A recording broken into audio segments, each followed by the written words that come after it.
Ruvia woke up because she started coughing very loudly. The girl did not understand what was happening and why she was now on the floor. It seemed like this was her 54th life. She climbed onto the bed and sighed. She is very tired of everything. She will live this life like a lazy person. Ruvia decided that she would just rest all the time and do nothing. But suddenly, a woman burst into her room, outraged that the girl had only just woken up. The woman said that Ruvia was as useless as her mother and weak to boot. The girl hasn't even had time to recharge yet, and she's already listening to lectures. The stepmother began to scream that she should come to her senses and finally get up and not blink her eyes. The lady thought that the girl had problems with her head due to the fever, but the girl told her to shut up, and the woman was completely horrified. This is Ruvia de Grandia Laruxin. She is 18 years old and died of a fever. She was the princess of the Duchy of Ruxin. Princess is not the best status for a lazy life. Moreover, in everyday life, she was ignored by the servants. The heartless stepmother and ruthless brother were also present. Selfish younger sister and indifferent father. She has a really awesome family. The woman kept screaming and asking why she was treating her like that. The main character thought that it would be difficult, but she could handle it. The stepmother continued to shout and ask what kind of tone Ruvia was allowing herself. She couldn't accept the fact that the girl was bragging about her bad blood. In this way, perhaps she should punish the girl properly so that she would come to her senses. The main character remembered that it was most likely the Archduke's wife, Margaret, who was also the girl's stepmother. So the girl asked for forgiveness and said that she had just woken up and therefore had not yet come to her senses. If the lady has finished, the girl will ask her to leave, but if she had anything left to say, Ruvia would still tell her to leave. It's all because the girl is very tired and won't be receiving guests now. The stepmother was simply furious. She did not understand how this girl could be so insolent to her. But Ruvia looked at the woman in such a way that she even became frightened. For such a pampered aristocrat, her words would be excessive pressure. It would be desirable for her to get scared and just leave.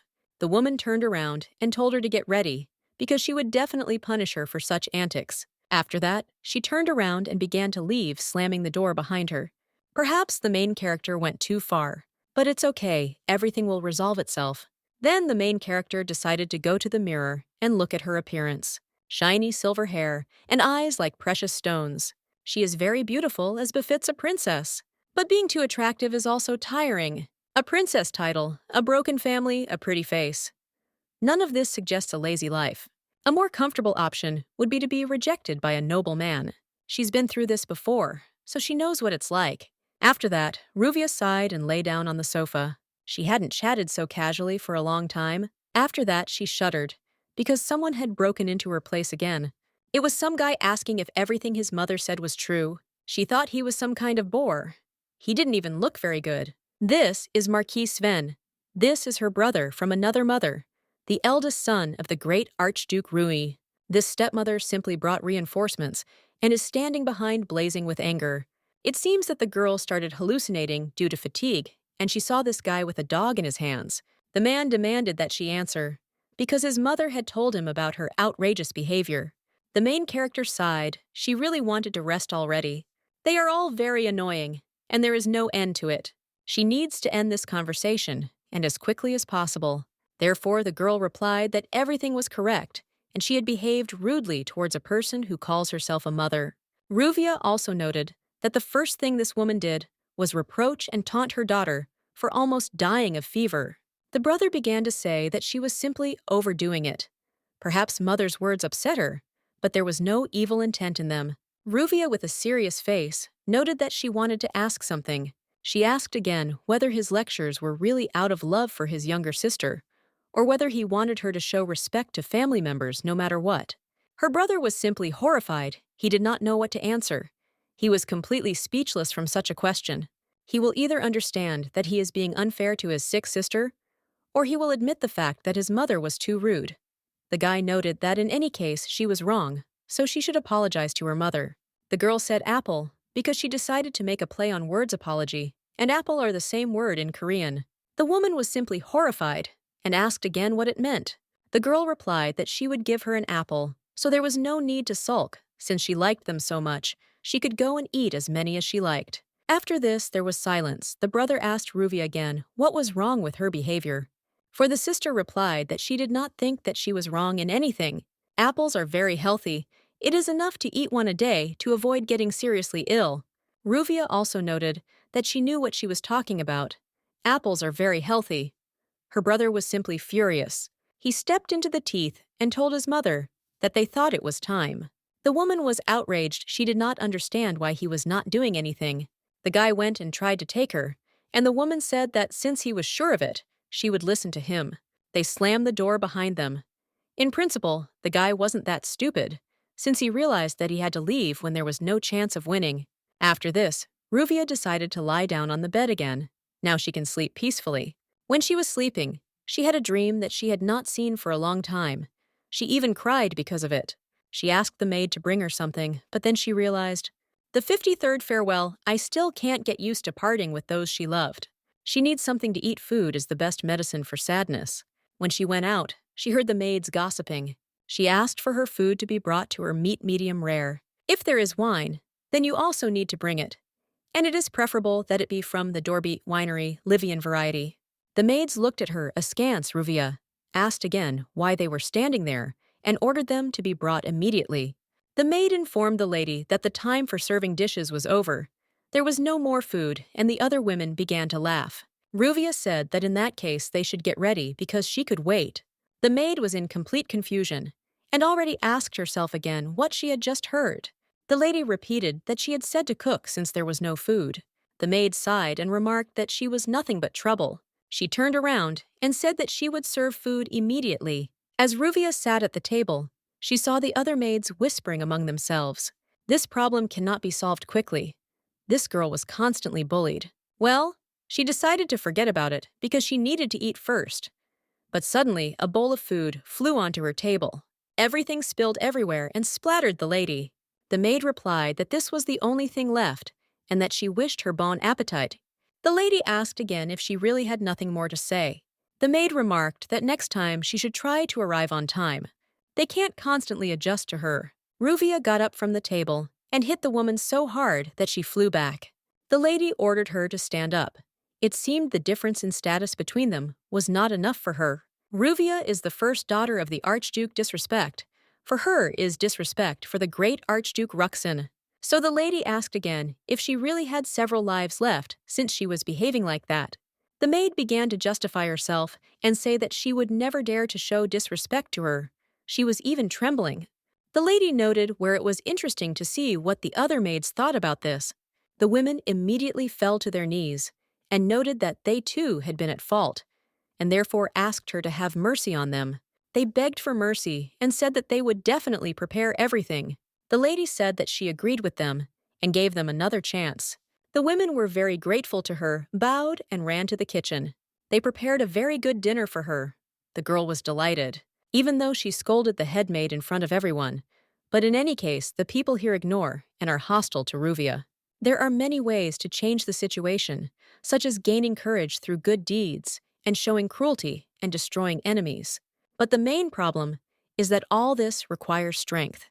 Even if she overcomes laziness and persuades people to her side, she will still be married off for convenience as soon as she comes of age. Princess Ruvia already has a fiancé. He is the fourth prince of the Western Empire, an exceptional figure who has gathered enough power to threaten the crown prince, even without having the right to inherit. He is the most outstanding suitor in the entire western part of the continent. Her life will go down the drain if she marries the fourth prince. Whatever the case, this union cannot be allowed, so she decided to act. A knight approached her from behind. He greeted the lady and said that the great Archduke was calling her to him. The girl was surprised and now asked if the Archduke was really calling her right now. The knight confirmed this, and the girl considered it an excellent opportunity. She asked for a knight to escort her. As the Western proverb goes, "Cut the twisted knot." She would immediately cut ties with this family. The lady came and bowed. She introduced herself and greeted the great Archduke. Now she knew what kind of ruler the Grand Duchy of Ruxin was. Just by looking at him, you can tell that as a leader, he is impeccable. The man noted that she was not being friendly today, and the lady noted that she was not guilty of anything, therefore there was no reason to worry. After thinking for a while, the father noticed that she had changed, as if she were a completely different person. In principle, that's true. Well, the girl decided to tell him that it was growing up every morning. She was getting a little taller, and it seemed that her character was changing just as quickly. The father was surprised and noted that they had not seen each other for a long time. The girl didn't understand what kind of reaction this was. Apparently, she thought that he wouldn't like it. Ruvia's birth mother was not from a noble family, but the great Archduke's love was so great that he wanted to take her as his wife.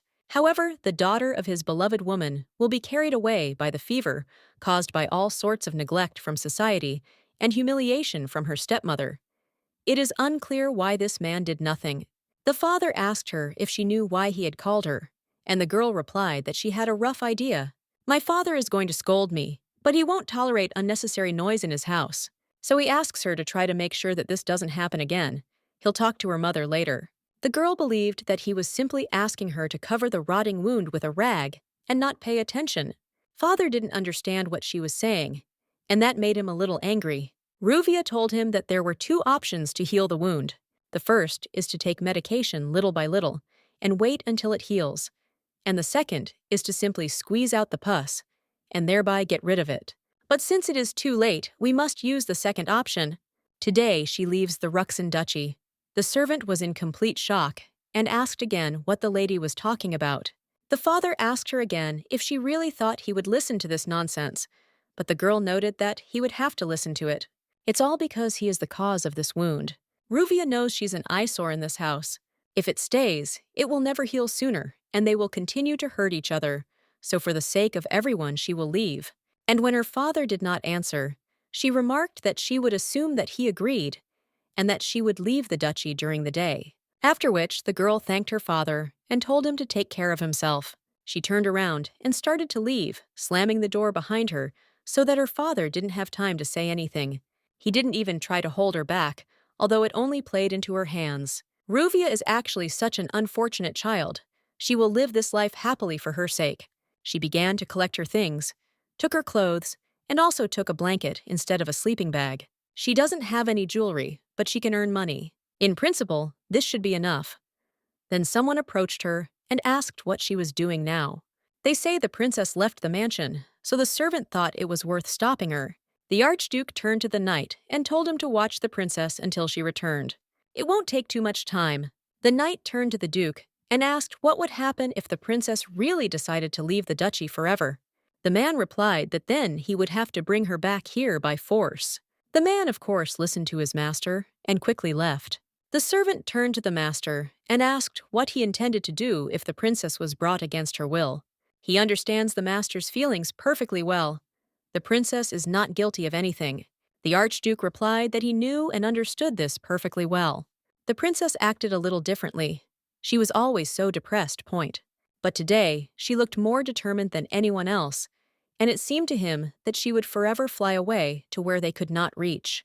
Earlier, her brother approached her and asked what she was doing there. The girl replied that she was going to leave the mansion. Her brother didn't understand what she was talking about and thought it was just some kind of stupid joke.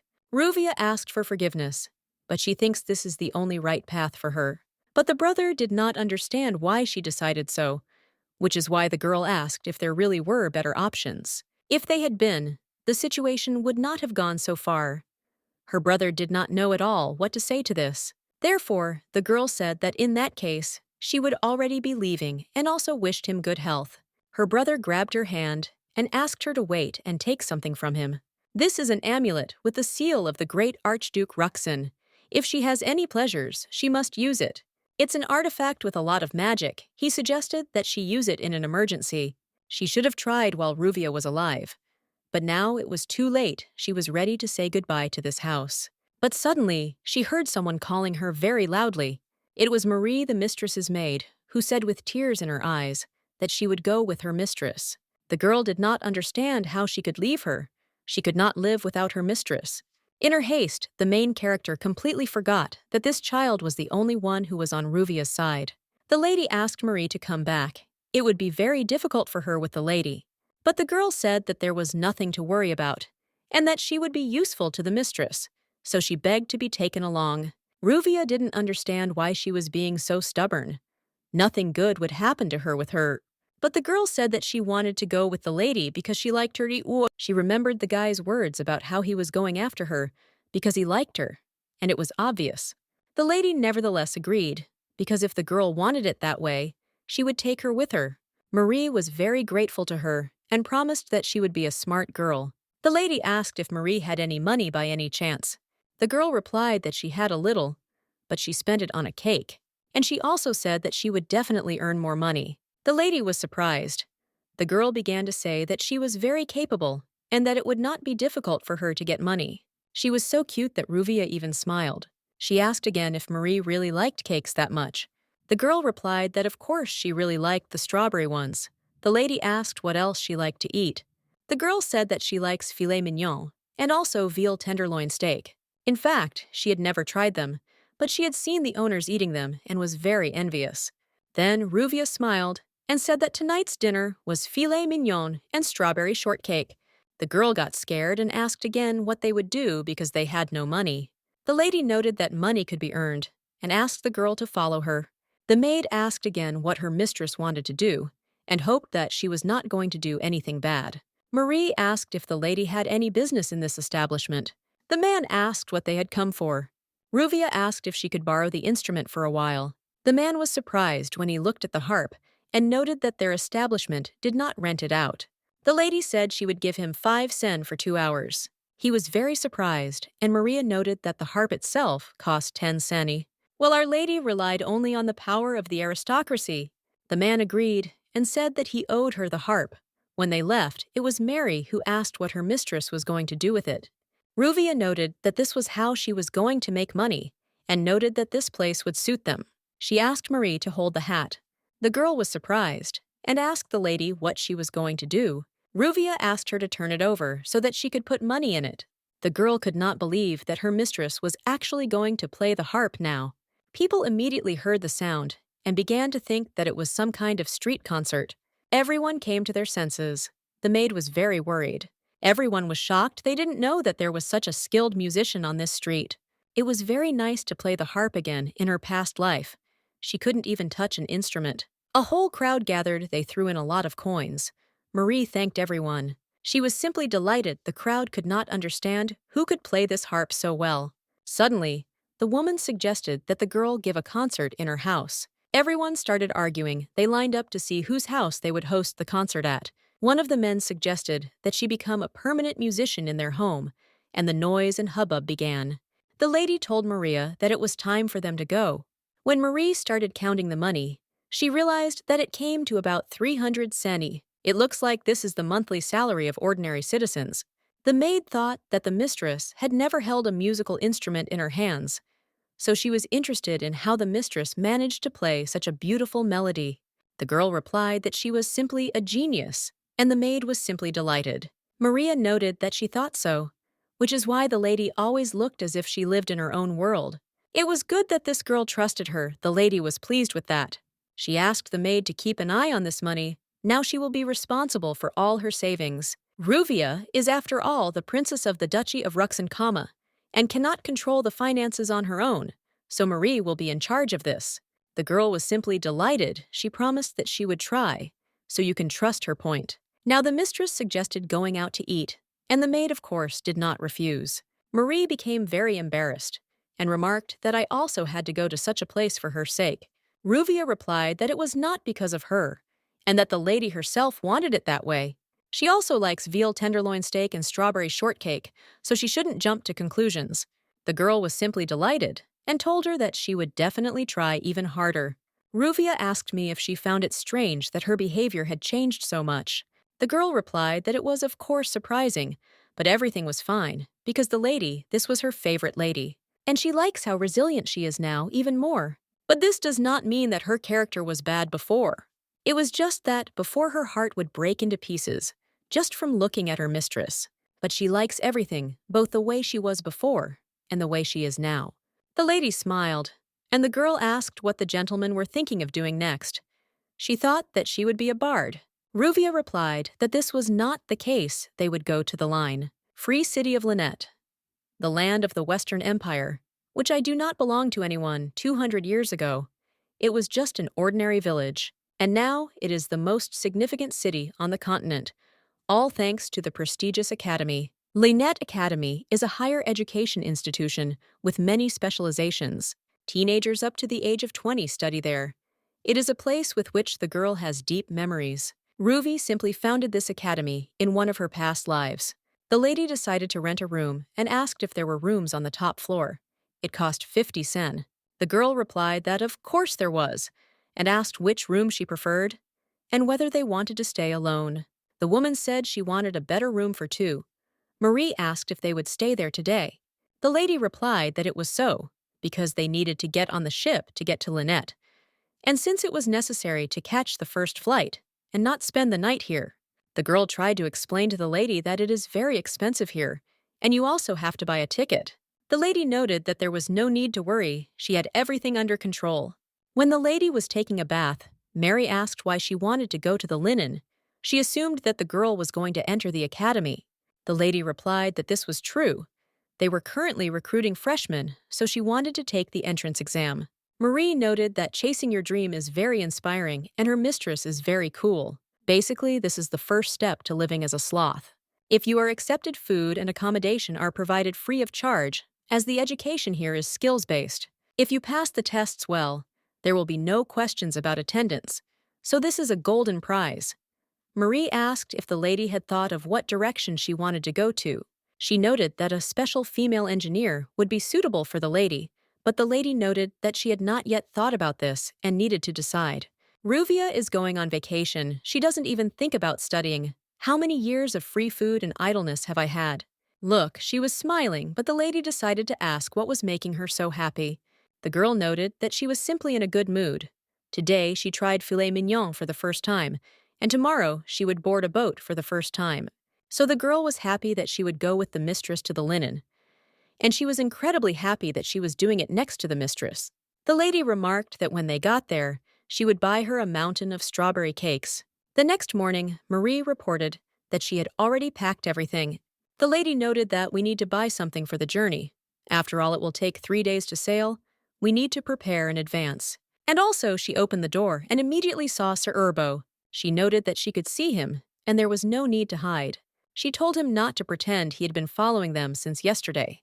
The gentleman greeted the lady, and she asked what he needed. She replied that the Duke had instructed him to ensure her safety, so he asked for understanding, because he was forced to follow her. The lady noted that she had no intention of sending him back. The man did not understand what she wanted from him then. Ruvia notices that he works hard, so she invites him to come in for tea. Meanwhile, Marie whispered to the lady what they would do if he caught them. Even if you speak quietly, the owner of Manasur will hear absolutely every word. Therefore, the lady did not answer and told him to drink this tea and accept it from her and Marie as a token of gratitude for his care. The gentleman was very grateful to her and began to drink tea. After this, he turned to the lady and told her to return to the duchy. The lady replied that it was not interesting, and the knight did not understand why this was so, and whether she was really going to leave these lands.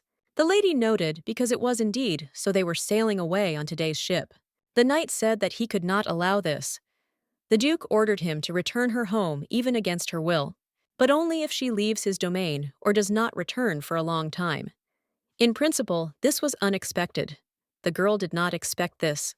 She noted that she understood perfectly well that he had an order and a knight, and he thought with joy that this meant that they were going to the duchy. The lady noted that he should also understand her situation, just as she understands his situation. The knight was in complete shock. He did not understand what the lady was talking about. Everything went dark before his eyes. He fell with his forehead on the table. Marie was very scared. She immediately rushed to him and called for the mistress in a panic. The lady told her to leave him like that. He fell asleep. Maria did not understand what this meant, but the lady noted that if she listened closely, she would hear that he was even snoring. It worked like clockwork. Her sleeping pills are good. The girl asked the lady why he fell asleep so suddenly. Ruvia noticed that he must be tired, and she suggested moving him to the bed so that he could get a good night's sleep. And they said that Sir was the most outstanding of all the wielders of mana. Drinking tea from the object of surveillance, he is some kind of an amateur. He is so naive. The lady closed the door, left a note for the night that the payment for the stay was due, and she was leaving it to him and hoped that this would not happen again. This is a punishment for his actions, not because she didn't want to pay. Marie was absolutely delighted with what she saw and hastened to inform the lady that this was the port of Lynette. Her eyes were shining and her voice trembled with admiration. Meanwhile, the lady felt very tired. She could hardly hold back a yawn because long days on the road had exhausted her. The 3 days spent on the ship had not passed without a trace. The lady's entire body seemed to have become numb, every muscle ached from the tension. Marie, not hiding her delight, shouted loudly for the lady to look at the huge port for her. This sight was truly wonderful. However, the lady reacted calmly. She only dryly noted that the port was certainly beautiful, but it did not touch her. The girl was surprised that the lady remained indifferent. Ruvia, noticing her surprise, said with a slight smile that of course she was surprised. Marie chuckled and noticed that the lady was lying now. In fact, she simply did not understand what everyone was admiring so much. For the lady, such views were familiar. This was not her first visit to such a large city, and she even lived here once. She was a teacher then, and walked these streets holding the hand of a boy who excitedly asked if they would live here. The lady then confidently replied that this city would become their new home, and her words were full of warmth and promise. The children were delighted with her words, especially when they learned that the lady was going to build a school for them here. The boy asked with interest what the lady would name the school. She suggested that the children think of a name themselves and choose it together. The children perked up and began vying with each other to offer their ideas, happily raising their hands to be heard. The blue-haired boy suggested naming the school Lynette, and the idea immediately caused a storm of emotions among the others. Everyone was delighted with the proposal, but the lady gently advised them to look for another name to find something special. However, the children insisted that the name could not be changed. They wanted to name the school after the lady to perpetuate her name. At that time, it was just a small school for 5 orphans. The lady could not even imagine that it would become the best on the entire continent. Even if she had to spend 1,000 years in Lynette Academy, she would be happy because the school became her pride. Almost 200 years have passed, and very few memories remain from that time, only shadows of the past. But these warm memories still gave the lady strength and encouraged her a little in the present. Ruvia was soon informed that her registration was complete, and the exam was scheduled for the following week. Marie confidently told the lady not to worry. She believed in her and knew that everything would definitely work out. Even if the lady fails the exams, she won't be upset. It won't be a problem for her. She'll find something else to do. It's easy for her to earn money. Ruvia thought that it was worth remembering how smart and capable her mistress was. She always managed to overcome difficulties. Talented guys from all over the West came to the exams. Everyone wanted to get in. The competition was serious. The competition was fierce, as the level of knowledge has changed over the last 200 years. The demands are now much higher. The lady really didn't want to study, but she had to. Without preparation, she risked failing the exams. She told Maria to go to the dormitory first. She decided to go to the library. She needed to study. The maid said that she would take the bags since the mistress wanted to stay in the library to study.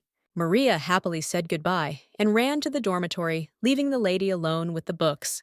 Ruvia chose a book about humanities, history, and philosophy. She decided to read it to understand the topic. The title of the book seemed tiresome. She didn't understand why it was so interesting, but it was a pleasure to read. She wondered why she enjoyed reading so much. She realized that she hadn't read for pleasure in a long time. Her previous life was harsh, full of battles, conspiracies, and death. There was no room for peace. Back then, she only dreamed of one day calmly reading books without thinking about battles and dangers. It seems her wish came true. Reading turned out to be much more interesting than boring official documents. After reading, the lady decided to rest a little and went out into the garden to unwind in the fresh air. She was sitting quietly in the garden, not bothering anyone, when suddenly someone addressed her, breaking the silence. Opening her eyes, she saw a girl with pink hair standing in front of her looking at her.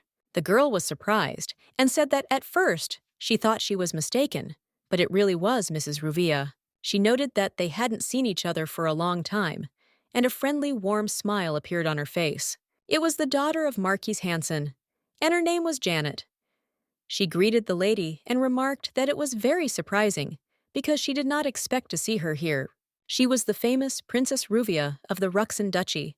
She wondered why the girl at the academy assumed she was there to take the exams. Janat admired her bravery. She believed that it would anger the Grand Duke. It is a great honor for any family if one of them passes the exam at the academy, but one can also dishonor the name of their house if they fail. The dim-witted Princess Ruxina, a disgrace to the duchy and a mockery of high society. Why is she trying to take the entrance exam to Lynette? She will fail it anyway. She has no shortage of courage, that's what she's trying to say. Marquis Hansen's daughter, Jeanette. Her father is one of those who maintain the empire's power. One might say he is a great aristocrat. It's not far behind the Ruxan Duchy in importance, but she can handle it no matter what.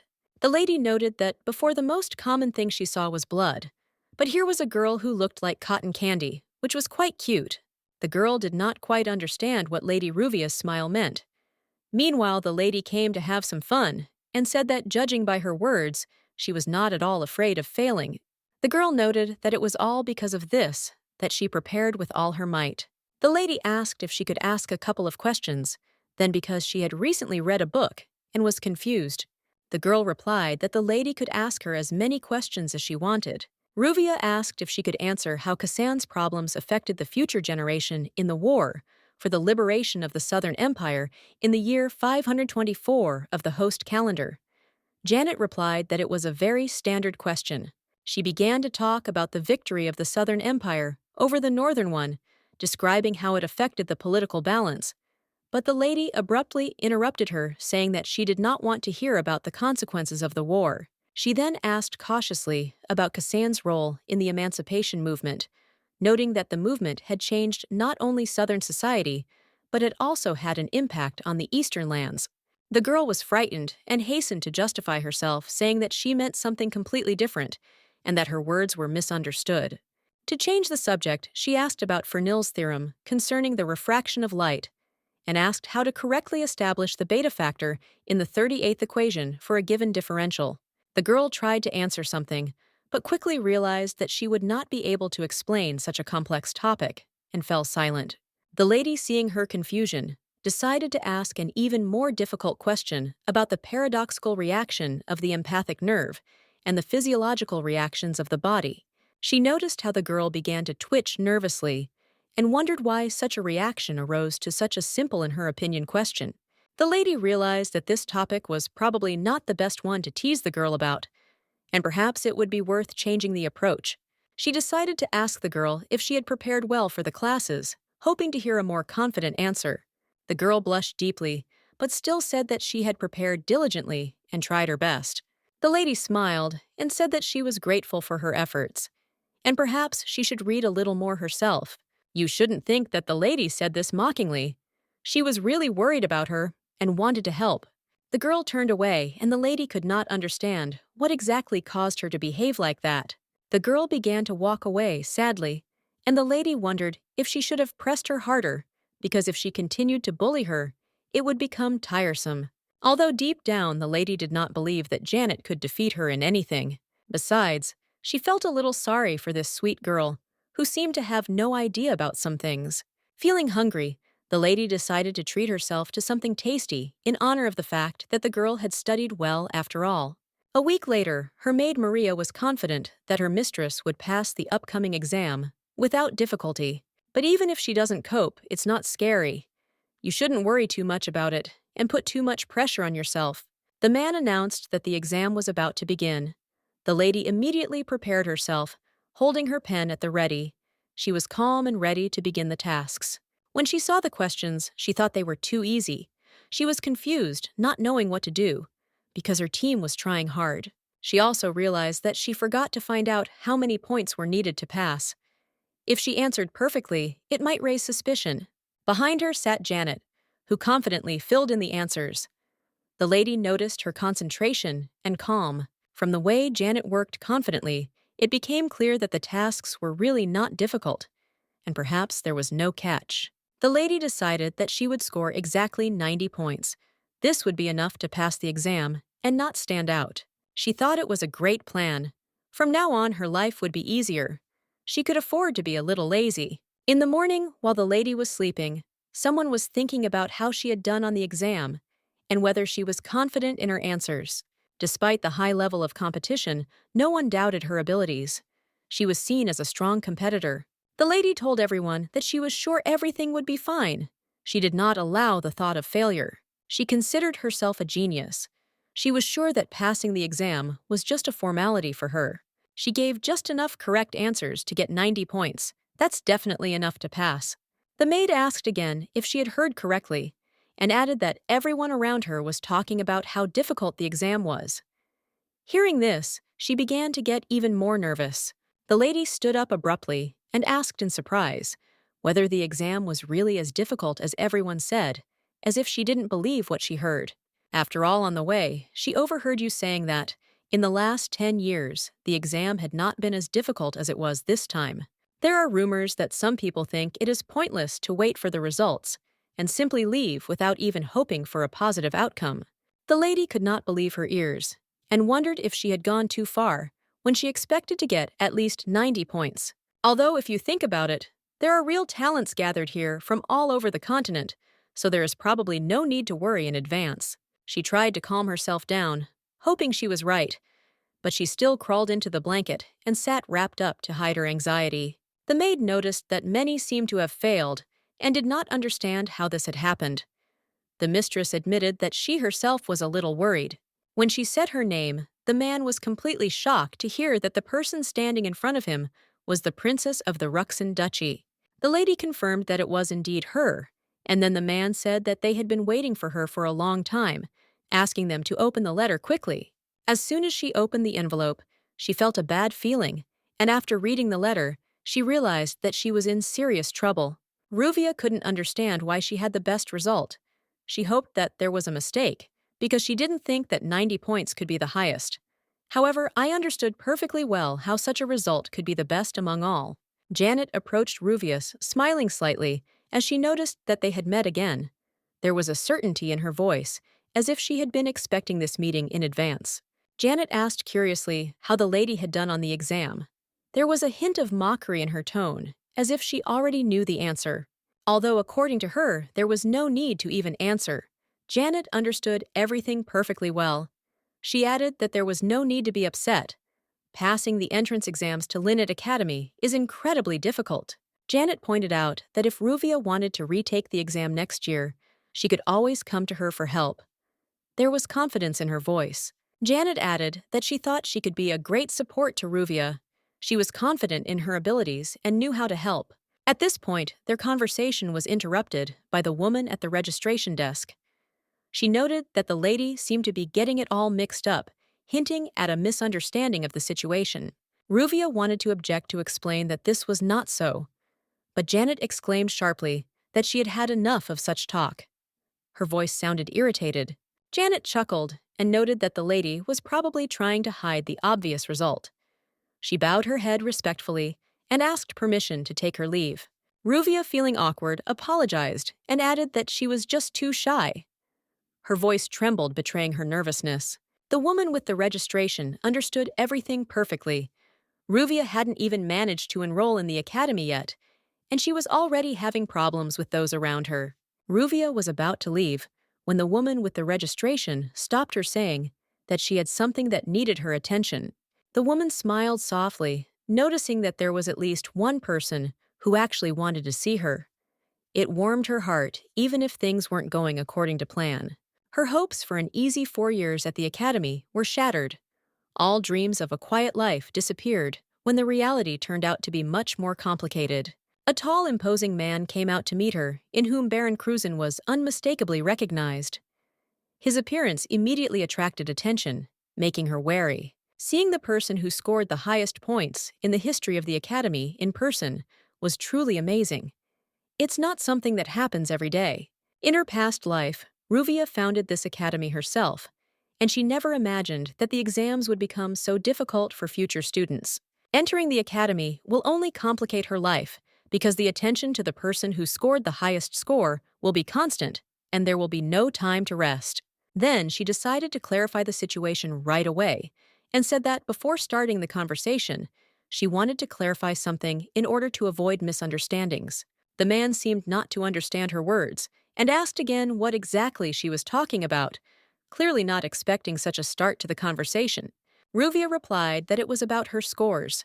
She admitted that on some tasks she was just lucky and guessed the right answers. Her high entrance scores did not reflect her actual level of knowledge. It was more a lucky accident than an indicator of her ability. The man laughed, noting that Lady Ruvia was not only smart, but also knew how to display her abilities modestly and gracefully. This combination of intelligence and modesty seemed magnificent to him. He wanted Ruvia to understand that his admiration was not only due to her success at the ball. Her intelligence and insight had made no less an impression on him. When he looked at her answer sheet, it was hard to hide his surprise. Even in short sentences, she clearly and distinctly revealed the essence of each question. Some of her answers seemed so precise and profound that they transcended even established academic dogmas and views. He found it hard to believe he had never seen such obvious talent in his entire life.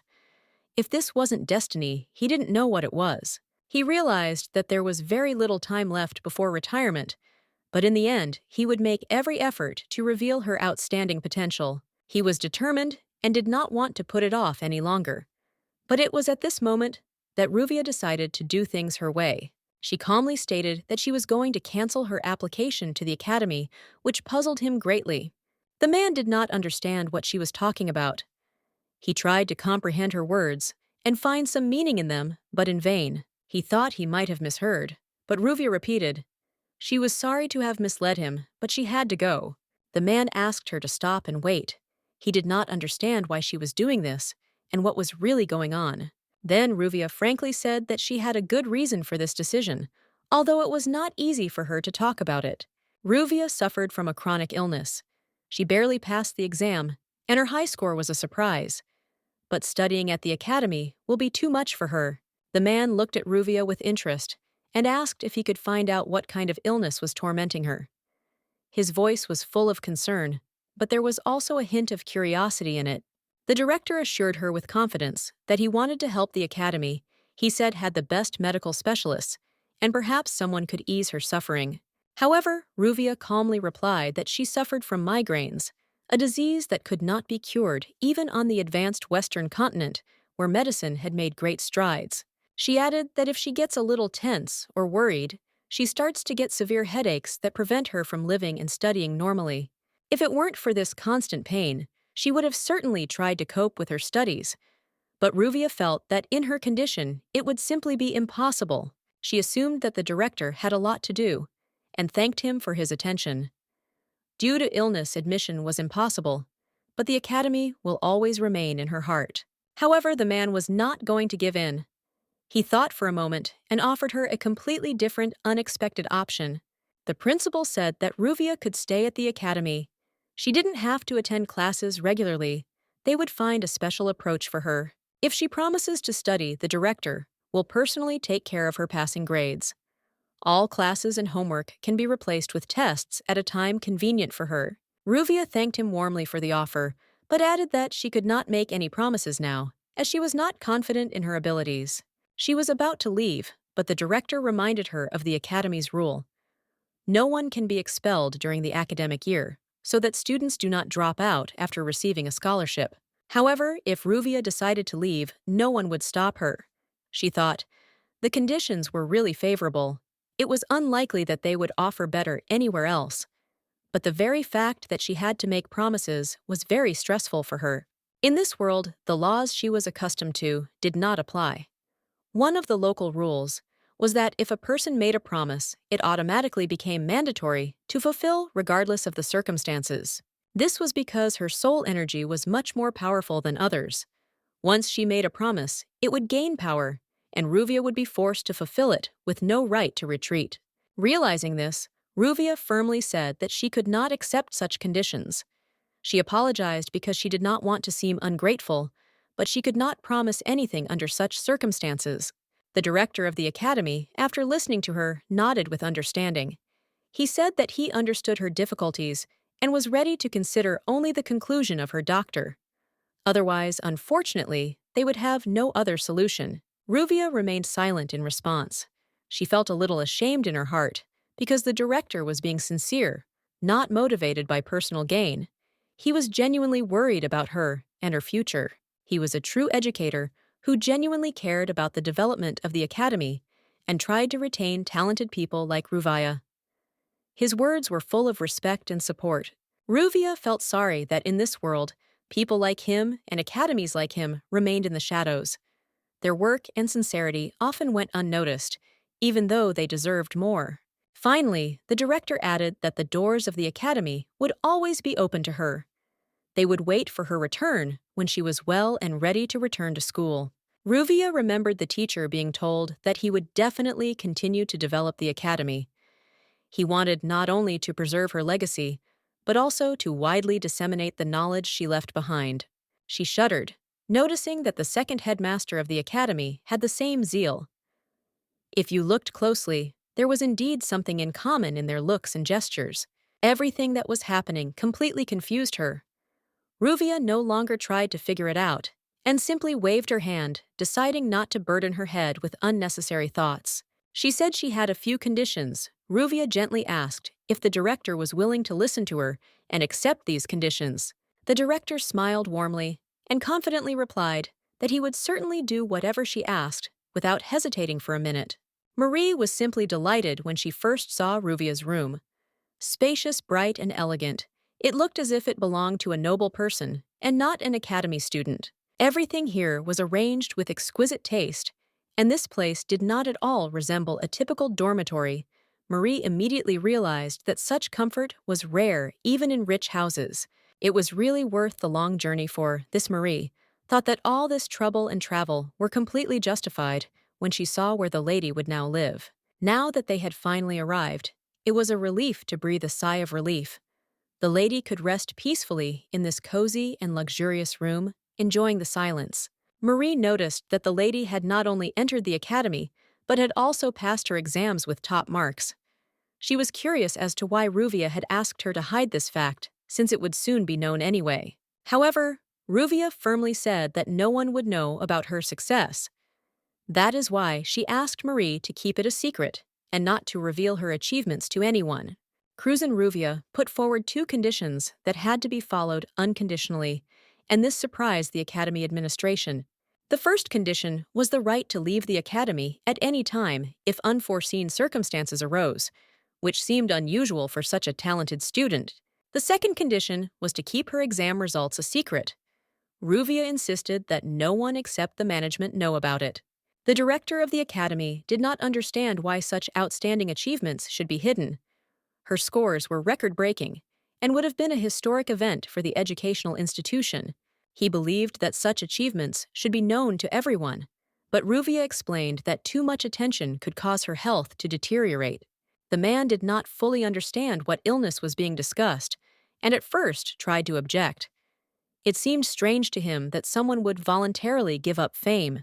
However, he eventually realized that it was impossible to change Ruvia's conditions. Her determination was unyielding, and the director had to give in. Marie began to sob with resentment. Her mistress deserved universal recognition, and she wanted her talents to be known throughout the continent. But Ruvia didn't plan to live like ordinary students. Her plans and views on studying were completely different, and she didn't strive for popularity. Ruvia felt that she had to do something to make things better. Her thought was that Maria needed a little pampering to make her feel better.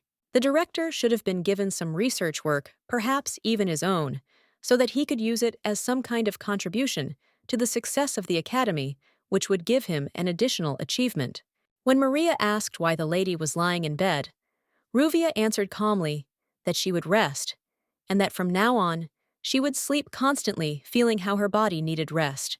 At this time, the rest of the students are having fun hanging out and making new friends before the entrance ceremony, preparing for an important moment in their lives, which creates an atmosphere of anticipation. Some of them have already managed to become very close, and perhaps they are really lucky because such relationships help to survive moments of uncertainty and excitement. But as always for geniuses, loneliness is an inevitable part of their path. They are always alone with themselves, absorbed in their own thoughts and reflections. The maid didn't understand what was going on.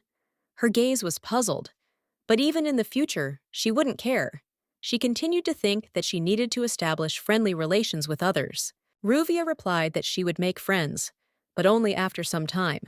She needed some time, about 70 hours before she could do something new. The maid suggested to the mistress that she start looking for new friends, and perhaps a boyfriend, so as not to dwell on her loneliness and to find support among people. The lady was shocked by this proposal. She had not expected such advice from her maid, who was always calm and reasonable. She couldn't understand how this could be possible. A guy? The maid explained that the fourth prince was studying at the academy, and this could be a chance for her. The maid believed that their meeting might not be accidental, that fate might bring them together, and that she might be destined to be with this prince. The maid's imagination already had a vivid picture. Her mistress and the fourth prince as a couple together, at some ball or reception ceremony, surrounded by attentive glances. The lady asked Maria to repeat her words, not believing her ears. She could not accept that her maid was speaking about the prince with such confidence. Maria reiterated that the fourth prince was not only a student at the academy, but was also the class leader, making him an important figure among the students. The lady was shocked by this news. It was too unexpected, and she could not believe that such a person as the prince could be in her life. As the maid poured the tea, she noticed that something was wrong with her mistress. Ruvia looked puzzled and thoughtful, as if questions were spinning in her head. Ruvia was serious. She looked frowning as if her thoughts were bothering her. Something didn't add up, and she couldn't get over the idea. She couldn't understand why this prince was studying at Lynette Academy. If he was from the imperial family, it would be better for him to stay in the palace, not here. If Ruvia had known that the meeting with the fourth prince would happen so quickly, she would have tried to resolve the matter before leaving the duchy to avoid any possible problems. However, if you think about it, she wouldn't have to leave the dorm because in 4 years, she would have finished her studies and received a diploma without facing any unnecessary hassle. The chances of meeting the prince during this time were slim, as Ruvia had no plans to come out of her hiding place and was planning to spend all her time in her room avoiding all meetings. Besides being a runaway princess, her marriage to him would be declared invalid, and that would solve most of her problems, freeing her from unnecessary obligations and pressure. If this did not happen, Ruvia would be forced to resolve the situation on her own, but this no longer seemed such a difficult task to her because she was used to dealing with difficulties. However, she felt very good in bed, and now she was happily enjoying her rest, as if her whole life was reduced to only cozy solitude and comfort. After 12 hours, the maid, who was very worried about her mistress's condition, brought her food, hoping that it would help her regain her strength and return to her usual rhythm of life. After another 24 hours, the maid tried to wake Ruvia, worried that her long absence might affect her well-being, and put her in a negative mood. 48 hours had passed, and the maid had already tried all the methods to wake up her mistress. But none of them worked, and Ruvia still did not wake up. Finally, after 72 hours, Ruvia woke up reporting that she had finally had a good night's sleep and was feeling great despite the long rest and stress of the last few days. Ruvia noticed that Maria's behavior was strange, which immediately caught her attention. She quickly realized that something was wrong, although she could not explain exactly what it was. She tried to talk to the maid, but she refused to talk to her, clearly avoiding communication. This alerted Ruvia, making her think about what was happening. Ruvia noticed that Marie seemed more confident, believing that her mistress did not need anything from such a simple girl. This made her think that something was wrong with their relationship. Realizing that the maid was offended, Ruvia decided to calm her down a little and offered to try something tasty. She hoped that this would help ease the tension and establish contact. Ruvia suggested that they eat some strawberry cake, but the maid immediately turned away, clearly not interested in such an offer, and refused, which surprised Ruvia even more. The lady thought that in that case, we could go to the restaurant Mayon, where they serve delicious spaghetti with seafood and tomatoes. She even suggested taking some strawberry juice with us. Ruvia decided that if the maid did not join in, she would eat everything herself. This caused Marie to come over and remark that such attempts were unnecessary, and that she should not worry about her condition. Maria still couldn't hide her worries, and admitted that she couldn't do anything about it. This emphasized her concern, even if she didn't show it openly. Ruvia was puzzled how it was possible not to worry about her mistress. It seemed impossible to her, because caring for the person you serve is a natural part of their relationship. Ruvia explained that just as a child needed its mother, so too did a maid need to be close to her mistress. This care was an important part of their mutual bond. Ruvia said that if they didn't leave soon, there would be a lot of people on the street, and they might run into a crowd, so she wanted to leave as early as possible to avoid unnecessary inconvenience. Maria noticed that the lady only had 20 sen left and decided to ask if she had any money. It was a question that clearly bothered her, given the current situation. The lady was amazed and asked in surprise what the girl had been eating all this time if they were so limited in funds. This clearly shocked her greatly. Marie calmly replied that she had been eating buns left over from the previous days. She reminded him that housing and food were only provided to students. She should have been more careful. The lady asked the girl to show respect, but Marie immediately replied that there was no need to apologize and that she did not need excessive politeness about this. Everything was fine. She liked these buns. Then the lady asked with interest if Maria knew what she hated most in the world. This is the question she always asks. Ruvia replied that she hates it most when people live in poverty. If someone is dear to her, she wants them to live with dignity, be well-fed, well-dressed, and not need anything. That is why her maid Marie must live the same way. Marie tried to explain that it was enough for her to just be near her mistress, that this was already enough for her happiness. However, Ruvia did not agree and insisted that the maid follow her. Marie was a little confused, not understanding what exactly she was about to do. Ruvia said they would go earn money, and this time, the task would not just be to earn money, but to collect as much as possible. It was a clear goal to which they confidently went. All the students looked so energetic and full of energy that Mrs. Ruvia could not help but notice how wonderful this time was. In her eyes, it was a moment of special upliftment. She couldn't help but notice how Marie was looking at her intently and asked what it was about. There was a hint of interest in her voice. Marie, a little embarrassed, admitted that the lady looked amazingly beautiful in this outfit. Her words were sincere and full of admiration. Ruvia smiled, noticing that this was indeed the case. She was pleased with her appearance and happily accepted Marie's compliment. The maid, always attentive, added that her mistress was the most beautiful and asked curiously what had prompted Ruvia to choose this particular dress. Ruvia explained that since the beginning of the school year, all students have been wearing the academy uniform, and she just needed this dress to earn some money. Look, the maid sincerely hoped that her mistress was not up to no good. Ruvia, laughing, replied that she was just a silly girl, and there was no need to worry. Suddenly, there was a loud bang, and Ruvia looked up to see what was happening. It was a moment of surprise, and everyone's attention was focused on what was happening. One girl was shouting loudly at another, accusing her of unacceptable behavior and demanding an immediate apology. Her words were full of anger and aggression. They were students at the academy, and the one who had just been insulted took the blame and apologized despite the obvious injustice of what was happening. The insulting girl did not calm down, saying that from the look of her opponent, it was immediately obvious that she was from a lower class. She looked at her with disdain, considering herself superior. Ruvia was not surprised by this conflict. Such situations usually always happened in such institutions, and there was nothing new in such behavior of students. Ruvia hit the girl again without giving her a chance to explain, and asked if she really called that an apology. She didn't believe that they would teach like that in her house. Most likely this girl had no home to speak of. She continued to cry and tried to apologize again, but her words were powerless. Marie asked the lady how they should act in such a situation, what they should do next. The question was sincere because the situation was very difficult. Ruvia asked why she was still standing there. Time was passing and they had to leave as they were late. The girl reminded him of this, not hiding her impatience. Marie asked if they could help this poor girl. She was in such a miserable state. She sincerely hoped that there was a way to intervene. The lady asked again who they were talking about, meaning the commoner. The maid confirmed that they were talking about her, and this added tension to the conversation. The lady continued that the girl's behavior was completely in keeping with her low origins.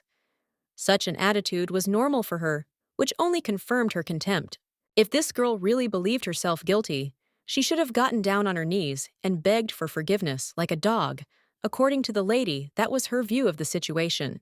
The girl tried to say at least something in her defense, but the aristocrat shouted at her to quickly carry out her orders without wasting time on empty talk. Ruvia noted that the maid probably knew very well that such situations happened all the time, and they couldn't help everyone who was in trouble. Maria was upset and noted that she understood what was happening, and the lady noted that this option could not be criticized because differences in origin are present even within the academy. The maid agreed with her mistress and confirmed that Ruvia usually did this.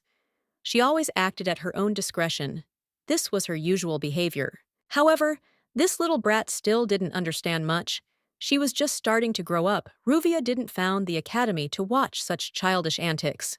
The lady added that it was impossible to ignore this, and she nevertheless decided to intervene, stepping forward sharply and without thinking, hitting the aristocrat in the head with her heel. The girl screamed, trying to understand who dared to do this. There was rage and surprise in her voice. She was completely delighted with what happened. The lady's voice came from behind, calmly saying that it was she who initiated it. Ruvia did not hide her intention.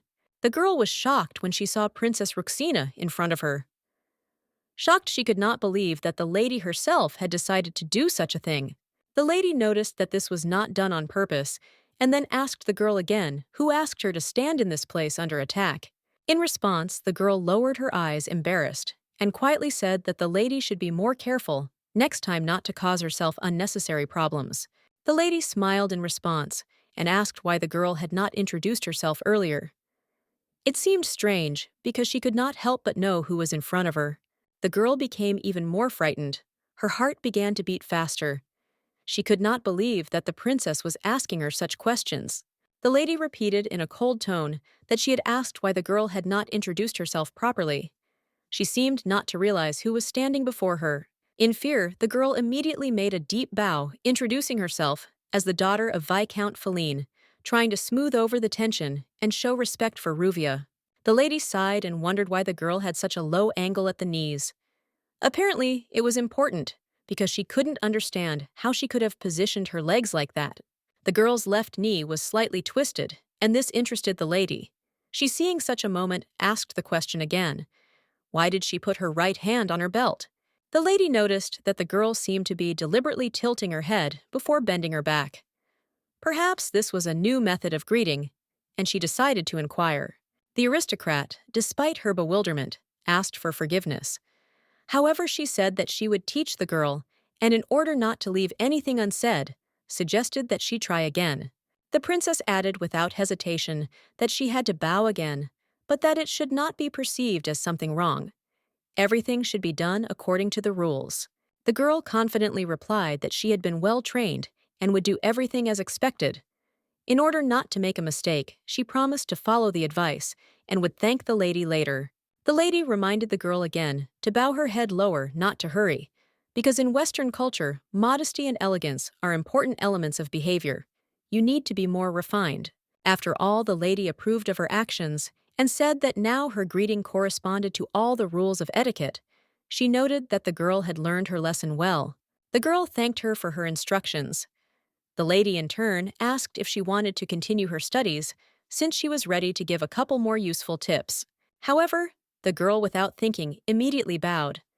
She expressed gratitude for the lesson and declared that this was quite enough for her. She had urgent business to attend to, and excusing herself, she said that she had to leave, but with gratitude for the knowledge she had received. The mistress announced that it was time to leave this place. The maid was absolutely delighted. It was a real miracle for her. Once again, the mistress's heart was able to conquer her feelings. Ruvia couldn't understand what was so special about what was happening around her, and why other people were so excited. It all seemed completely foreign and incomprehensible to her. Suddenly, Ruvia heard someone thanking her. This unexpected gesture caught her attention, causing her to stop and look around. Turning around, she noticed a simple girl named Rudinka, who bowed to her with gratitude.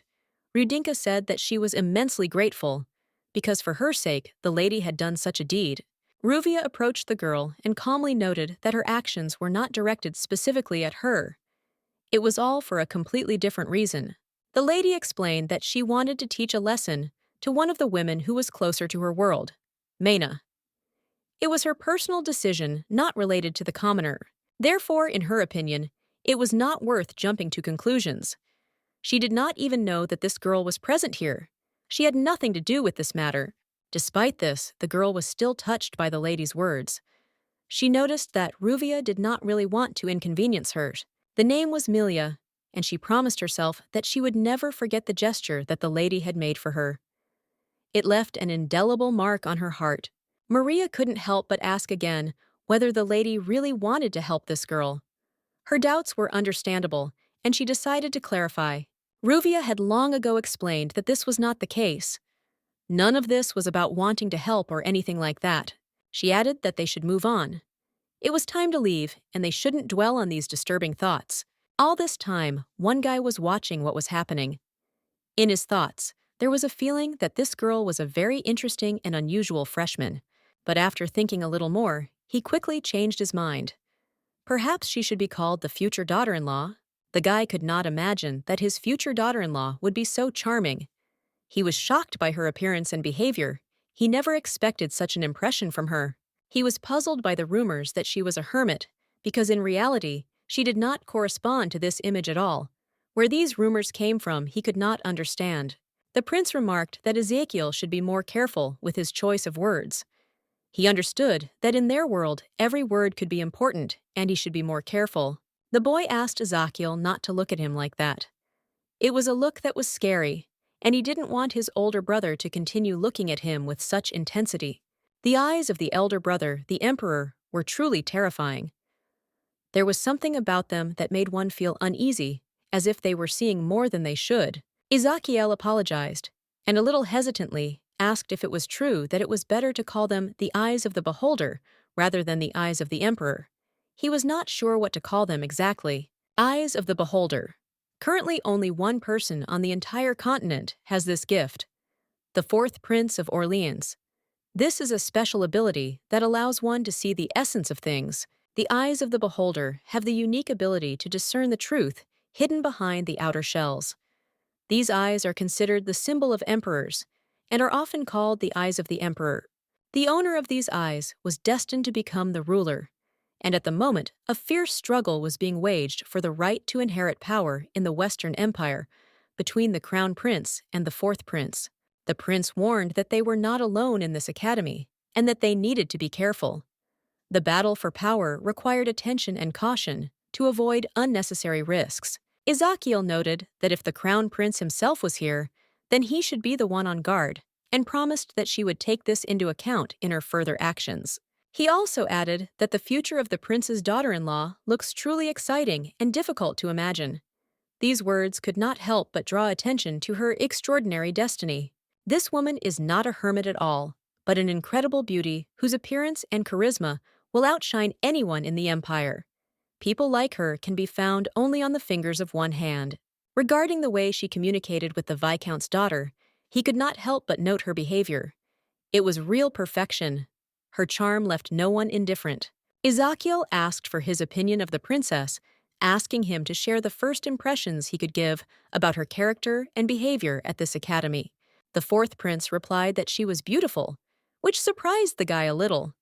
After all, this was clearly not enough to express all his thoughts and feelings about the princess. In response to his comment, the fourth prince simply remained silent.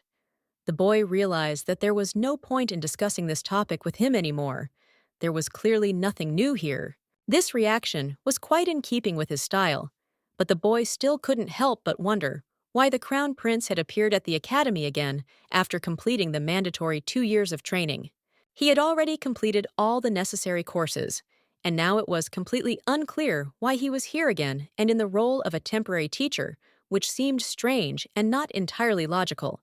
The fourth prince noted that he was not at all clear about the crown prince's goals. He could not understand what exactly he was planning. His actions seemed mysterious and nothing gave clear clues. The reason is said to be that the crown prince missed the academy, but the fourth prince himself does not believe this.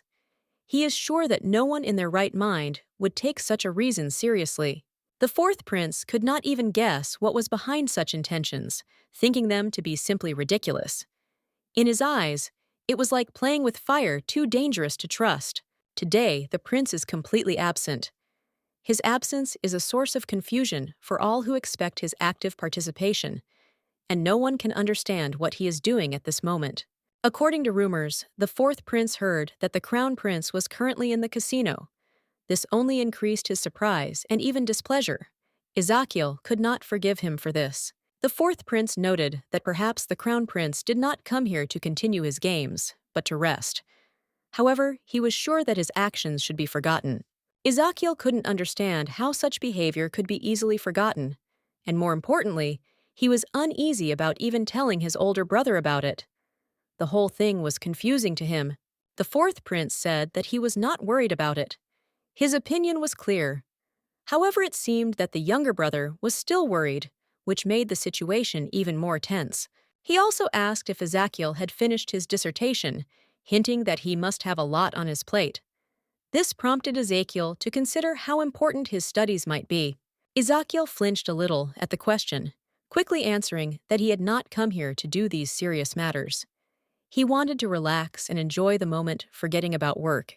Ezekiel declared that he would go first to save time, while the fourth prince remained, where he was continuing to look down, lost in thought. His thoughts were taking him far from the current situation. The maid, seeing all this, asked again whether the mistress really intended to work here.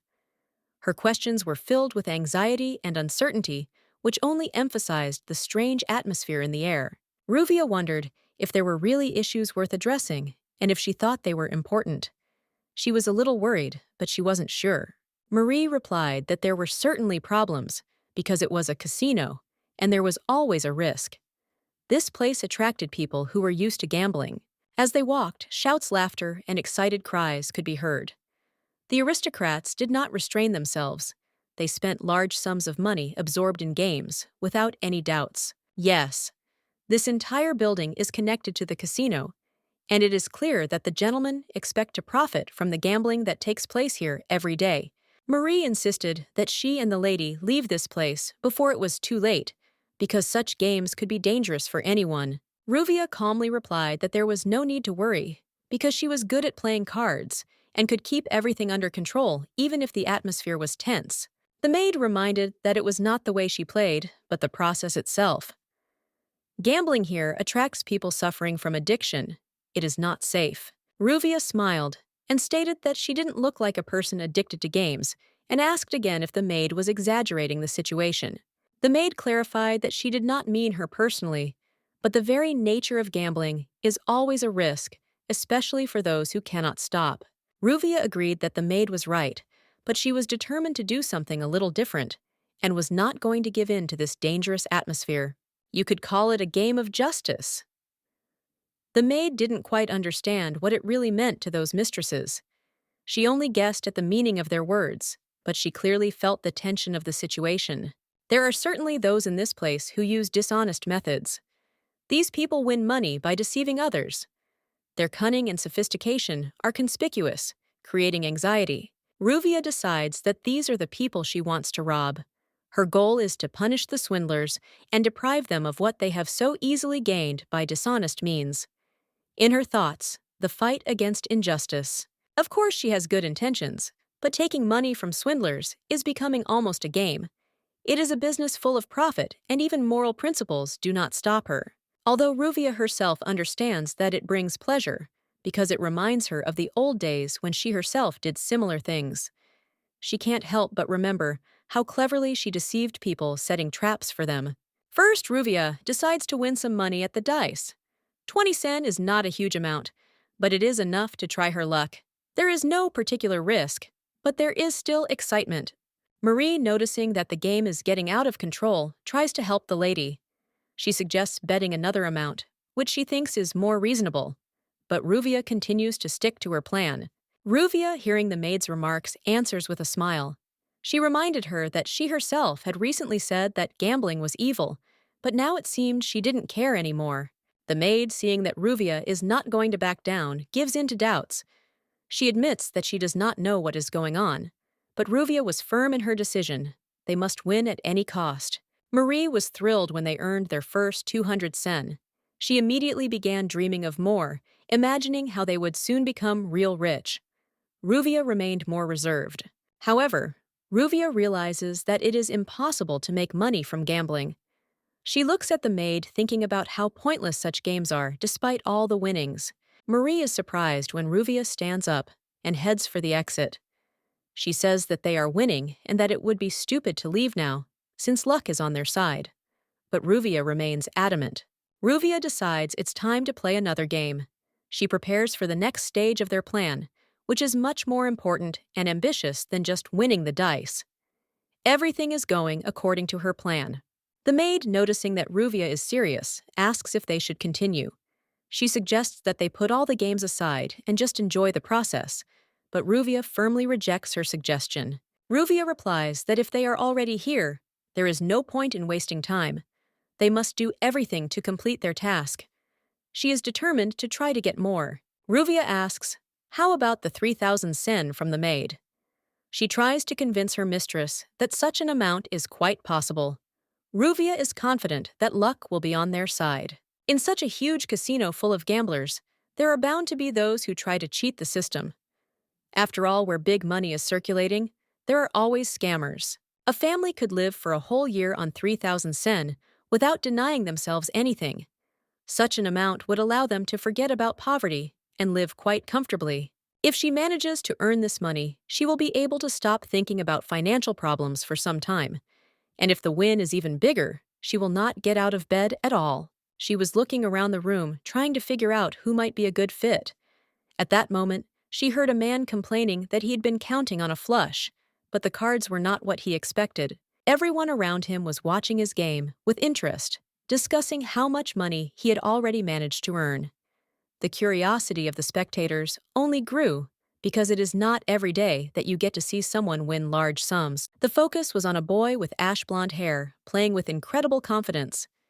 His coolness betrayed a man who was used to taking risks and knew exactly what he was doing. His face was both cunning and calculating. He was a born con man, and Ruvia realized that this man was perfect for her purposes. A moment later, he turned to a woman nearby, and with a slight smile, invited her to sit at the table and play together. It was to Ruvia that he approached, inviting her to take part in the game. She did not hesitate and readily agreed. The man asked her if she knew the rules of poker, since that was what they were going to play. Ruvia answered confidently. She was well acquainted with the rules of this game. Hearing this, the man smiled even wider and said that this was wonderful, so they could begin. He added that if something is unclear, don't be shy about asking. Everyone is here to enjoy the game. Then he deftly shuffled the deck, finally inviting them to begin the game. The first few games went as usual, without any unexpected events. It seemed that the opponents were simply testing each other without revealing all their cards. But in the fifth game, the situation changed dramatically. When Ruvia looked at her opponent's cards, she noticed that luck was clearly on his side this time. His combination looked too good to be a fluke. She smiled immediately, guessing that this could not have happened without his cunning tricks. The game was developing too suspiciously, and she had no doubt that he was cheating again. He watched her reaction carefully and concluded that this beautiful lady wanted to tell him something. However, he was in no hurry to start the conversation. But Ruvia only calmly replied that she was simply waiting for the next move, which would decide the outcome of the game. She did not show any excitement, but inside she already knew that something was fishy. To her surprise, the trick this guy pulled off was not just a simple cheat, but real magic. He wasn't just cleverly juggling cards. Supernatural powers were at work. At the crucial moment, he used teleportation magic, changing the arrangement of the cards right before everyone's eyes. It was so fast and unnoticeable that an ordinary player would not have suspected anything. In one move, he created a top-level combination perfectly played and devoid of any trace of interference. Such skill could deceive even the most experienced players. No matter how skillful a person was, he would not be able to win against such a sophisticated cheater. The only chance of winning was to figure out his trick and catch him in a lie, if the player can do it. Of course, Ruvia calmly stated that she had a combination ready. Her voice was even, but something strange flashed in her eyes. Unfortunately, his cards were stronger. He had a flush 3. Ruvia just chuckled, saying that she would probably stop there. She apologized and hinted that it was time to finish. Against her, the one who is able to sense the smallest fluctuations of mana, who literally feels their movement. Using magic in a card game with her is like laying your cards on the table, as any changes in the flow of mana will not go unnoticed. The man remarked in admiration that this was simply unbelievable. He had been playing cards for many years, but had never met such an amazing player before. The lady noted with a slight smile that this was the first time she had encountered such a wonderful person. There was obvious sarcasm in her voice, but the man, not catching the mockery, took it as a sincere compliment, became embarrassed, and sighed heavily, hiding his embarrassment. Even in defeat, the fact that such a charming lady called him a good man lifted his spirits and gave him confidence. The girl watched him with interest, amazed that he still hadn't understood the sarcasm. Then, with a slight smile, she suggested that they play the last round for high stakes. The lady clarified his intentions, and the man, with a slight excitement in his voice, confirmed. If so, then all the money would be at stake. She just shrugged, saying that she only had 1,000 sen, and added that in that case, he would most likely be playing at a loss. The man calmly replied that in the worst case, he would lose 2,000, and judging by his tone, this suited him just fine. But there was one condition. If the man won, she had to fulfill his request. This proposal sounded unexpected, and the lady became wary, suspecting a catch. Gazprom was surprised and asked what was going on. The man calmly explained that if luck was on his side, he wanted to spend the day with her. The lady was indignant. She was outraged that he dared to make such a demand. She decided that before her stood either a joker or a man who lacked common sense. Rising from her seat, she coldly declared that she had no intention of agreeing to such conditions. The refusal was categorical, and she did not even think of changing her decision. The man flinched slightly, startled by her reaction. He didn't understand why she was rejecting his offer so abruptly, as if it were something offensive. The lady noted mockingly that he hadn't even offered 2,000. So he thought he could buy her attention for just 2,000? She was both amused and angry. In his eyes, she looked cheap, and that was what irritated her the most. It was unpleasant for her to realize that he didn't even try to hide his assessment. The crown prince suddenly bowed, asking for forgiveness for his impudence. He then proposed another option, hoping that she would still agree. He admitted that 2,000 was indeed little, but he had another proposal. Just have tea with her. It seemed more innocent and less provocative. The lady nodded in agreement. This was already acceptable. She was so confident of her victory that she saw no reason to refuse him such a trifle. They began to play. Each of them had to take 3 cards and then reveal them. The fate of their dispute depended on just these few moves. When the man revealed his cards, his combination was 777. He smirked smugly, glancing at Ruvia, as if he was already celebrating his victory, confident in his luck. Ruvia accepted the challenge calmly, without showing any emotion. She laid out her combination on the table. 22. There was confidence in her eyes, although the cards did not seem to promise her victory. The atmosphere around was heating up. It was now clear that Ruvia had a strong hand. The tension was growing, and the outcome of this game no longer seemed so predictable. Soon they each received 5 additional cards. The man only had to wait for a quad. If luck was on his side, it would ensure his unconditional victory. A quad was a combination of 4 cards of the same rank. The man watched the hand closely, wondering if luck would turn to his favor at this late hour. Ruvia watched her opponent calmly and told him to draw cards. He knew he only needed to change 1 card to win, and now was the perfect time to do it. Suddenly, she felt a surge of magical energy. Everything became clear. He had used the spell on his last card, as she had suspected from the very beginning. The man raised his head and asked if their agreement was still in force. His voice was confident, but his eyes showed hidden excitement and anticipation of the outcome. Ruvia nodded, confirming that everything was still according to the rules. However, before they could talk about the consequences, they had to determine the winner of this game. They looked at the man's cards at the same time. 4 sevens, 4 of a kind. Everyone around him was sure he had won. It seemed obvious. But suddenly, a voice rang out. Ruvia had to show her cards. She did so, and a flash royale appeared on the table. Everyone froze in amazement. No one expected this. The crown prince watching the game closely noticed that the lady was clearly celebrating her victory.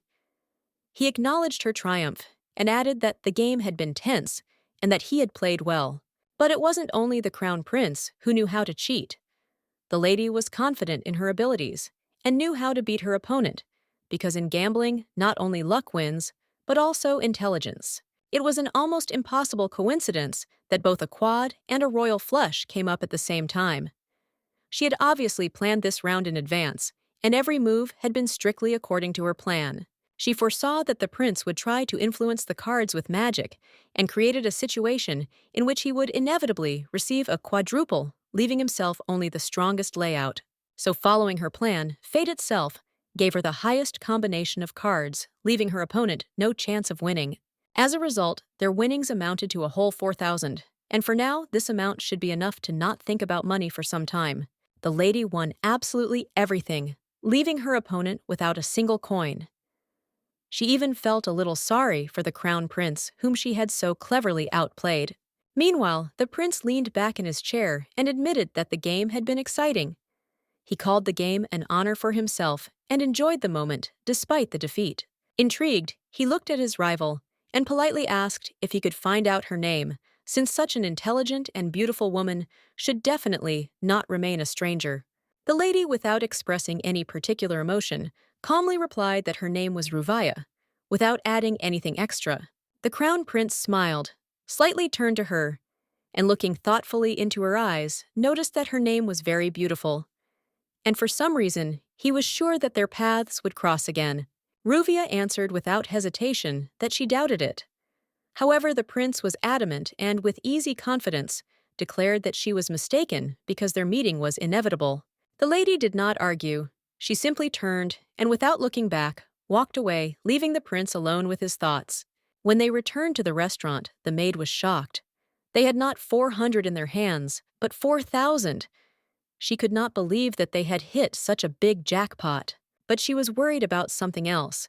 If the bag of money was left open, someone would definitely steal it. She had to be careful not to lose everything in an instant. But Ruvia was adamant. She firmly declared that she would not give a single coin to anyone. This money belonged to them, and she did not intend to part with it. The lady kindly offered the young man a meal and wished him a pleasant appetite.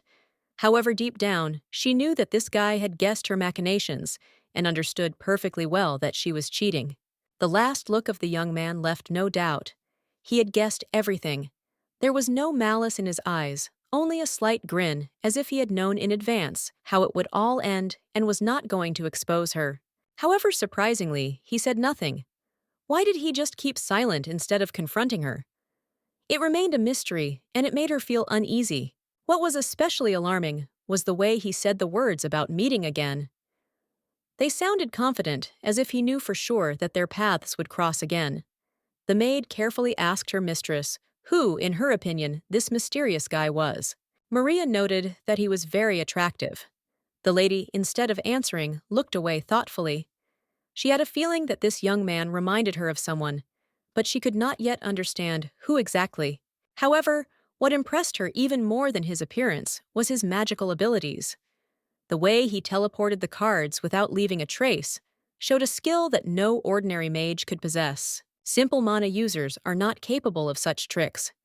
This was something beyond the pale, a level that only supreme mages can reach, and there are only a few of them in the Empire. There were no more than 20 of them in the entire Western Empire. She simply couldn't help but know each of them. Was this a man standing before her whose name should be known to every mage? The young high mage. After some thought, it finally dawned on her. This guy was the crown prince of the Western Empire, Wildeheim. He had the most outstanding magical talent in history. However, if it was really him, what would the crown prince be doing in such a place? She couldn't find an explanation. Ruvia decided that there was no point in wasting time thinking about it. This man would never appear in her life again, and there was no point in thinking about him. She had earned a little money. Why not allow herself a little spending now? They entered an expensive boutique full of elegant clothes. The maid looked around in surprise, realizing that for the first time, she found herself in such a luxurious place where every detail screamed wealth. She turned to Ruvia and enthusiastically offered to help her choose a dress. There was confidence in her voice that anything would suit her mistress because anything would look amazing on her. However, Ruvia only calmly replied that she did not need new clothes. All this was not started for her at all. The purchases were intended for Maria. The girl was stunned by such a statement. She looked at the lady in confusion, trying to understand whether she had heard wrong, and carefully asked again whether it was really so. Meanwhile, Ruvia approached the salesperson with a request to select for Maria several casual outfits as well as a couple of formal dresses of the highest quality without the slightest expense. The maid immediately noticed that all this was too expensive for her. It seemed impossible to her to wear such expensive clothes, intended for people of a completely different status. But Ruvia calmly replied that she was not doing this for the maid, but for herself. These words only confused the girl even more. She did not understand at all what exactly her mistress meant. Ruvia firmly stated that it irritated her when someone judged her subordinates based on their appearance alone. She considered it unfair and did not allow anyone to speak disparagingly of them. Now she was the only one who was so close to the lady. However, she felt extremely awkward trying on all these outfits despite their luxurious appearance and impeccable tailoring. Apparently, she really enjoyed it. For such a lively reaction, one could spare neither time nor money. The pleasure was clearly worth it. It was important to her that a person could experience such moments during life, because after death, all this loses all meaning and nothing matters anymore. While there is an opportunity, it is necessary to appreciate the moments spent with loved ones and enjoy them without putting off joy for later. The girl felt sincere gratitude to the lady. She promised to make even greater efforts to justify the trust placed in her. There was another shop ahead, and the maid couldn't hide her surprise. How much money could they spend? She was amazed by their stamina and desire to continue shopping. When Ruvia returned to her room, she plopped down tiredly on her bed, saying that she was completely exhausted after a long day and could not go on any longer. All she wanted was to rest. She said that she would have to leave for 70 hours, and she did not know how to survive it, because the time would be filled with many obligations and worries. The journey turned out to be long. At that moment, someone knocked on the door, and Ruvia was puzzled, not understanding who it could be, especially at such a late time when everyone should have been resting. When the maid opened the door, she literally shuddered seeing the prince on the threshold. It was unexpected, and the maid could not hide her fear, not understanding why he was here. The prince asked if Ruvia was a first-year student named Ruvia Ruxin. His voice was confident, and he was clearly expecting a specific answer, unaware of the emotions it would evoke in her. Ruvia, a little taken aback, confirmed his words, answering that it was she. Then curiously, she asked who he was, what brought him to her room on such a night. The prince introduced himself as Orleans Lanhostia, and at that moment, Ruvia realized that he was the fourth prince. She was shocked, not believing her ears, thinking that there was some mistake. Ruvia couldn't believe that he was really who she had heard about.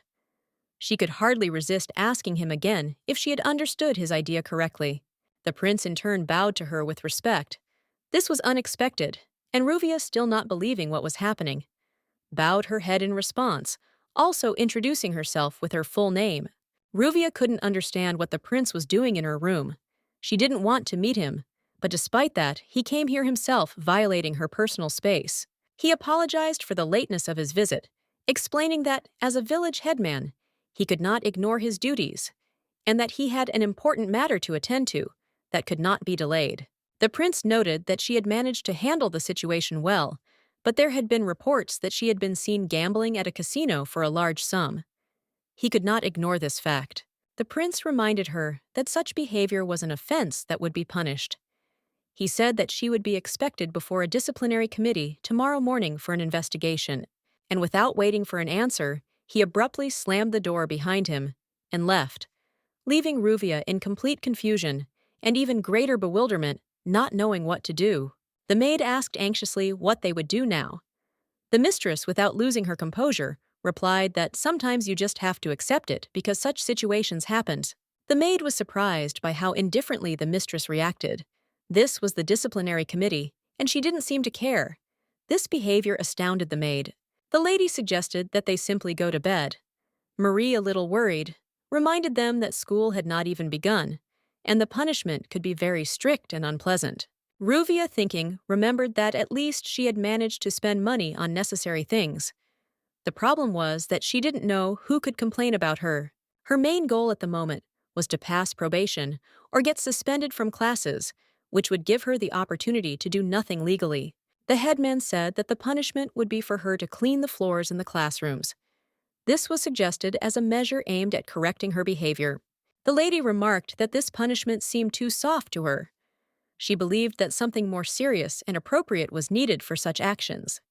The prince, hearing this, asked in surprise if she really thought such a punishment was too light. He could not believe that she was so critical. The lady firmly stated that she truly believed this. Despite her status, she felt that her behavior required much more serious consequences than simple punishment. She stressed that he should give her probation or suspension so that the punishment would fit her offense. The prince noticed that Ruvia admitted her guilt and was ready to accept a fair punishment. This was truly commendable. He could not help but notice her honesty in this matter. Ruvia said she didn't need any compliments. It was always important for her to remain honest without hiding anything. Her words confirmed her self-confidence and independence. The prince had the eyes of a contemplator who saw the essence of everything that was happening and could expose any lie, even the most hidden. This quality often irritated those around him. He knew that his ability to see the truth to uncover masks would not help him to find out her true nature. Ruvia was too cunning and knew how to hide her true thoughts. In any case, Ruvia was categorically against doing the cleaning. She decided that a probationary period was the best solution. Working according to the rules seemed much more reasonable to her. She thought that either suspension or expulsion were the best options. Cleaning was not something she cared about at all. The prince, noticing her firm conviction, asked if she really preferred a more severe punishment. His interest was sincere, and he wanted to understand her point of view. Ruvia confirmed her words, and then the prince said that he had actually chosen cleaning for her. He thought it would be a reasonable solution for the situation. Regardless of what she had done, the prince believed that to apply too severe a punishment immediately upon her admission would be overly cruel and unfair. Ruvia was sure that his decision was connected with the fact that she had become his fiancée. She thought that it was an act of his excessive mercy, although it could have been a mistake. The man noted that she had every right to think so, but in fact his decision was based on the fact that their union was one of convenience, and it would be wrong to start with such a severe punishment. Ruvia realized that this was unnecessary politeness on his part. She had her own affairs, and she believed that personal relationships and social obligations should be separated. Ruvia said that he should adhere to the established rules of the academy and punish her accordingly, as required by the charter. She believed that rules were important for discipline. To make other students understand how serious the consequences could be, she suggested a punishment of suspension, which she believed would demonstrate strictness. The gentleman agreed with her proposal and stated that he would decide her punishment by suspending her for 5 days from all classes and participation in the life of the academy during this period. Ruvia quickly realized that these 5 days would give her complete isolation from the daily worries of the academy. She was fine with it, and she did not particularly dislike the decision. 5 days passed, and she felt rested. This period allowed her to gain strength, and now she wanted to take a short walk in the fresh air. 2 centuries ago, the situation in this place would have been completely different. The main building where it was located was destroyed by fire and then rebuilt using new technologies. Thinking back to what had happened before, Ruvia felt a little sad. It had been an important moment in her life, and although much had changed, something inside her had remained the same. Time had taken away much that was dear to her.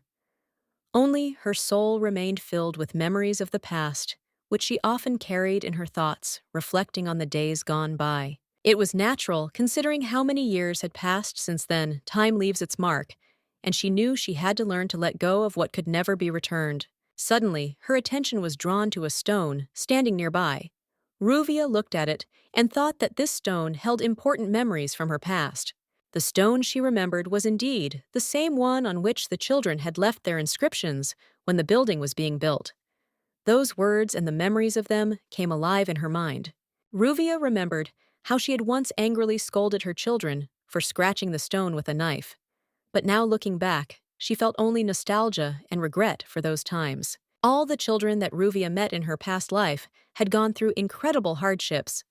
Each of them had gone through many trials and experienced pain that was difficult to bear. She hopes that now that all this is behind them, they have found the peace they longed for.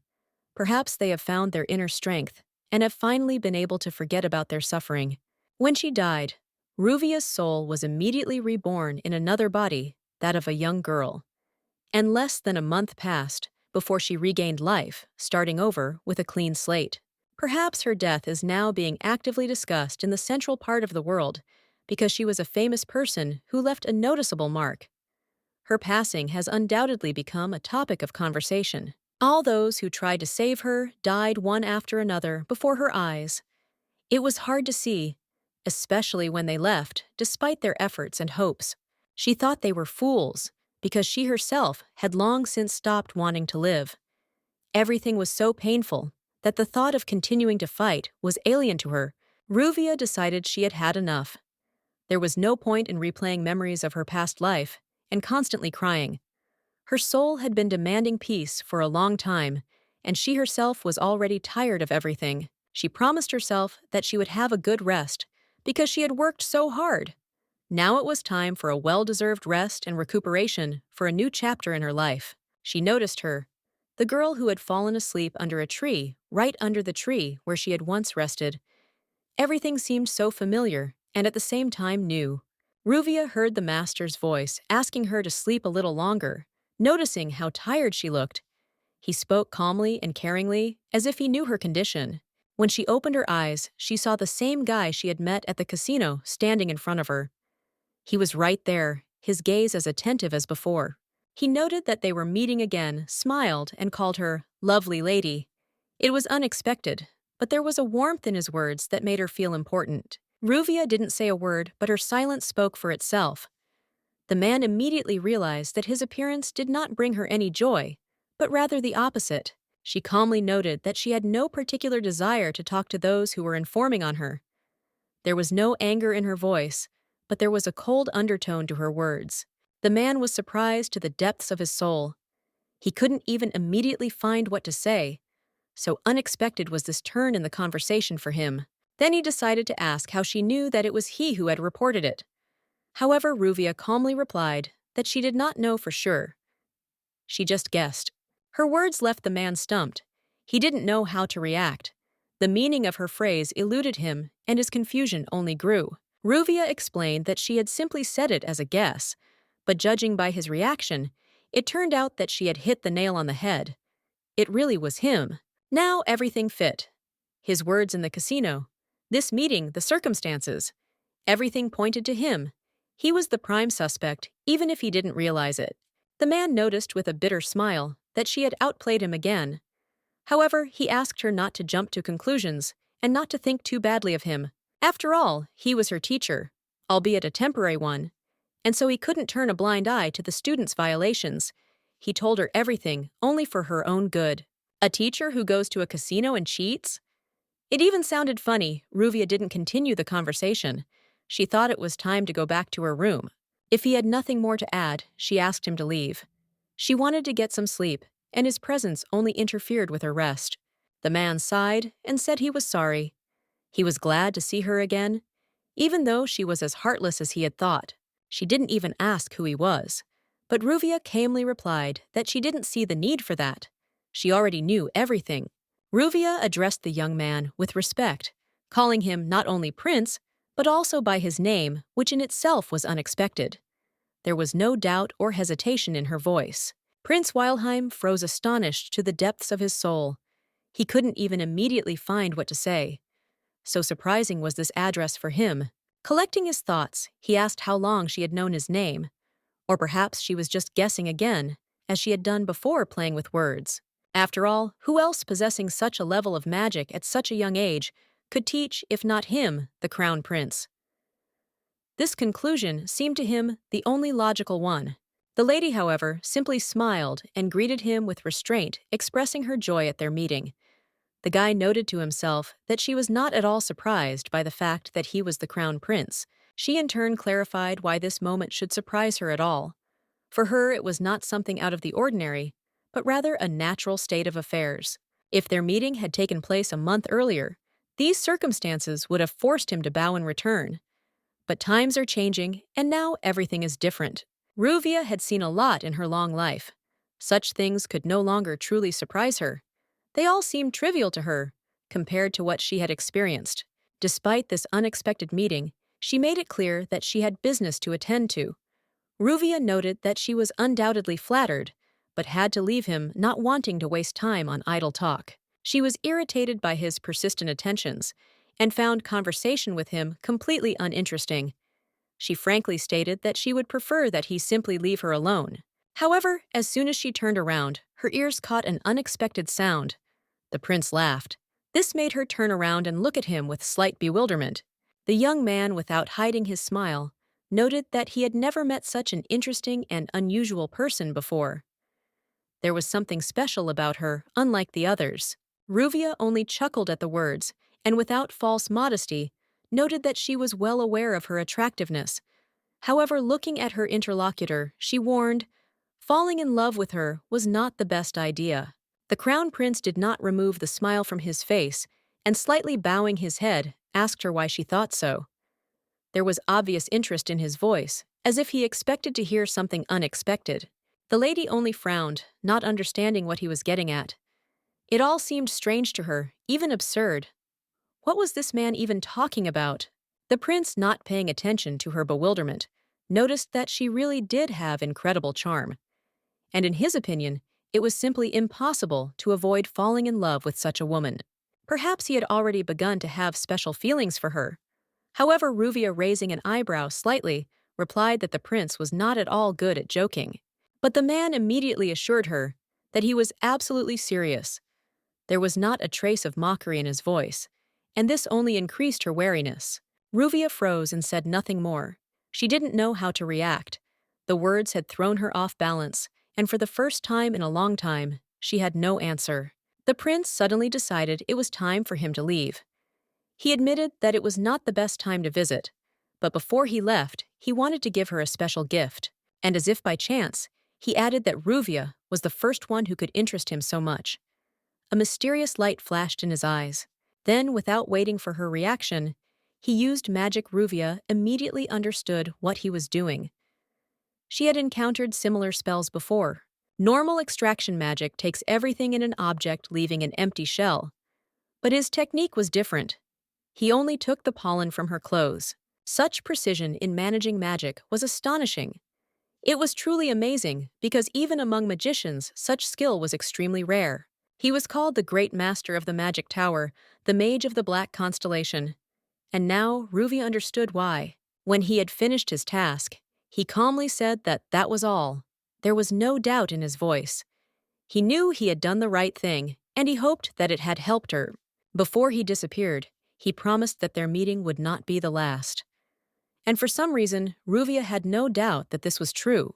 Ruvia remembered the look on his face when he asked that very question. Why shouldn't he fall in love with her? There was a genuine misunderstanding in his eyes, and it made her slightly irritated.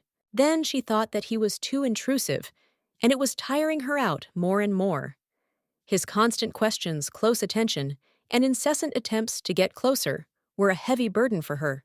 Not only was the fourth prince already living in the academy, but now the crown prince was not far behind. His increased interest in her was causing unnecessary inconvenience and drawing unnecessary attention to her. Ruvia dreamed of finally being left alone. She didn't need any intrigues or special attention from high-ranking people. She just wanted to live without unnecessary worries. Suddenly, her ears caught someone talking nearby. The voices sounded quite loud, and this attracted her attention. She involuntarily listened, interested in what they were talking about. It was a group of guys who were asking another young man about some cleaning. Their questions sounded with obvious bewilderment, as if they themselves did not fully understand what was being discussed. Ruvia assumed that these guys had also received some kind of punishment, perhaps for breach of discipline or impudent behavior. Otherwise, why would they do such things? They said that this kind of work was quite suitable for him, but that they themselves were completely unsuitable for such activities. Their tone clearly conveyed dissatisfaction and disagreement with the situation. They were persistent in trying to get an answer from him, wondering why he was silent. In their opinion, they did not look like cleaners at all, and this seemed extremely unfair to them. After a short pause, the guy finally answered, admitting that they might be right, and that such work really wasn't right for them. However, his interlocutors didn't stop and continued to question him. The boys laughed at his words, noting that this was a very reasonable conclusion. Their laughter was loud and mocking, as if they had known in advance what conclusion he would come to. In their opinion, cleaning should be done by someone who really enjoys it, so without further ado, they thrust a mop into his hands, making it clear that this responsibility now fell on him. The guy sighed heavily and reluctantly agreed, saying that since that was the case, he would also do the cleaning.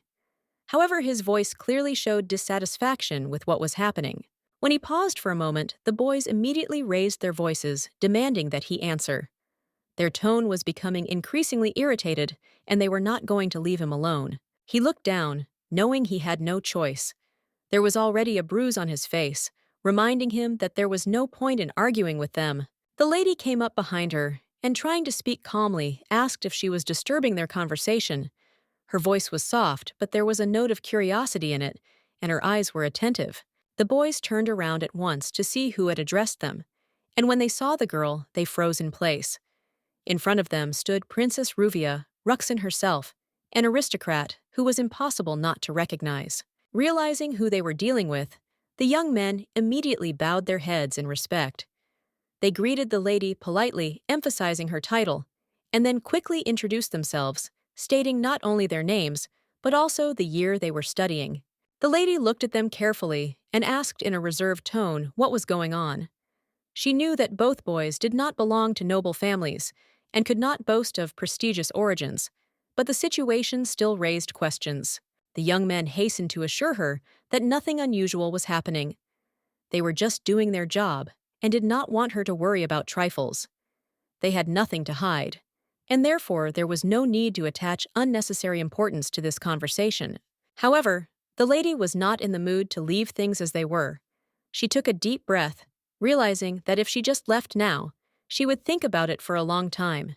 She wanted to quickly deal with these unpleasant types and leave this place. Her gaze shifted to the guy standing slightly behind her. Something about him caught her attention, and she asked him point blank what his name was, expecting an immediate answer. The young man looked at her and quietly said his name, Basner. The princess frowned slightly, looking at him intently, and asked if he was sure of what he was saying, and if he really fully understood the situation he was in. Then she repeated her question, but more firmly, more demandingly. Was he really willing to leave everything as it was and continue to put up with the situation he found himself in? These words made the boys tense up. They looked at each other and their faces became more serious. The thought that the situation could get out of control suddenly made them nervous. However, the lady did not look away and addressed Basner directly. She pointed out that this role was being unfairly imposed on him, and he was simply doing nothing, as if he did not understand what was being done to him. She made it clear that if he didn't start fighting for himself, nothing in his life would change. He would have to continue to endure humiliation until he decided to say enough. Her voice softened slightly, but there was still an insistence in it. She asked if he was okay with this and if he was going to put up with it any longer. If he has even a drop of desire to change something, she is ready to help him, but he will have to act himself, and the choice is his alone. The lady warned that it would not be easy. Finding courage is one of the most difficult tests, and not everyone is able to pass it. But maybe that was pointless. She didn't know all the circumstances of his life and couldn't judge what was best for him to do. The lady apologized for interfering in the situation and admitted that she might have said too much. One of the guys chuckled and advised the princess not to waste her time on people like Basner. In his opinion, there was simply no point. Everyone was gossiping that this guy was the most cowardly person in their department. No one took him seriously, considering him a weakling. The lady, having heard this, only shrugged her shoulders and indifferently noted that perhaps this was true. The young man, hearing this, grinned and without further objection, said that this was precisely why he was going to clean up. He seemed not at all eager to argue or justify himself, but the lady only grimaced in obvious disgust. Just looking at them was unpleasant to her. Without saying a word, she demanded a bucket of water, picked it up, and without thinking, threw it right on one of the guys.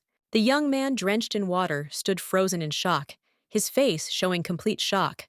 He could not believe what was happening, and stuttering asked what the lady was doing. The lady, not paying attention to his shocked look, calmly replied that she was challenging him to a duel. The boy blinked, unsure if he had heard correctly.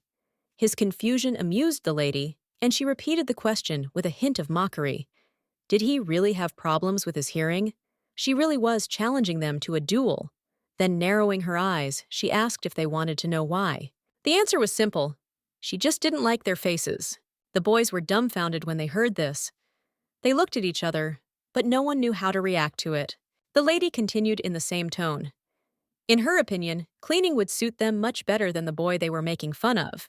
So the issue had to be settled once and for all. She proposed the terms. Whoever lost would do the cleaning. In this duel, she would represent that same cowardly guy. The lady's words caused a storm of emotions. The guys who had recently been lost were now noticeably angry. One of them, plucking up his courage sharply, declared that she shouldn't joke like that. He reminded her that despite her status as a princess, he had no intention of allowing anyone to mock the honor of a knight. The lady raised an eyebrow, as if doubting what she had heard, and asked again if he really was doubting her words. After all, she already said everything very clearly. She simply doesn't like these people, and there couldn't be a better reason for a duel. Ruvia looked at the boy with a slight smile and challenged him without flinching. If he was truly not afraid, then let him raise his sword. No matter what happened, no one would hold them accountable. Besides, fighting them with her bare hands would be too cruel. In a generous spirit, she decided to use only a simple mop to even the odds a little. One of the guys was already seething with anger. It seemed to him that this impudent mockery was going beyond all bounds. His face turned red, and he clenched his fists in irritation.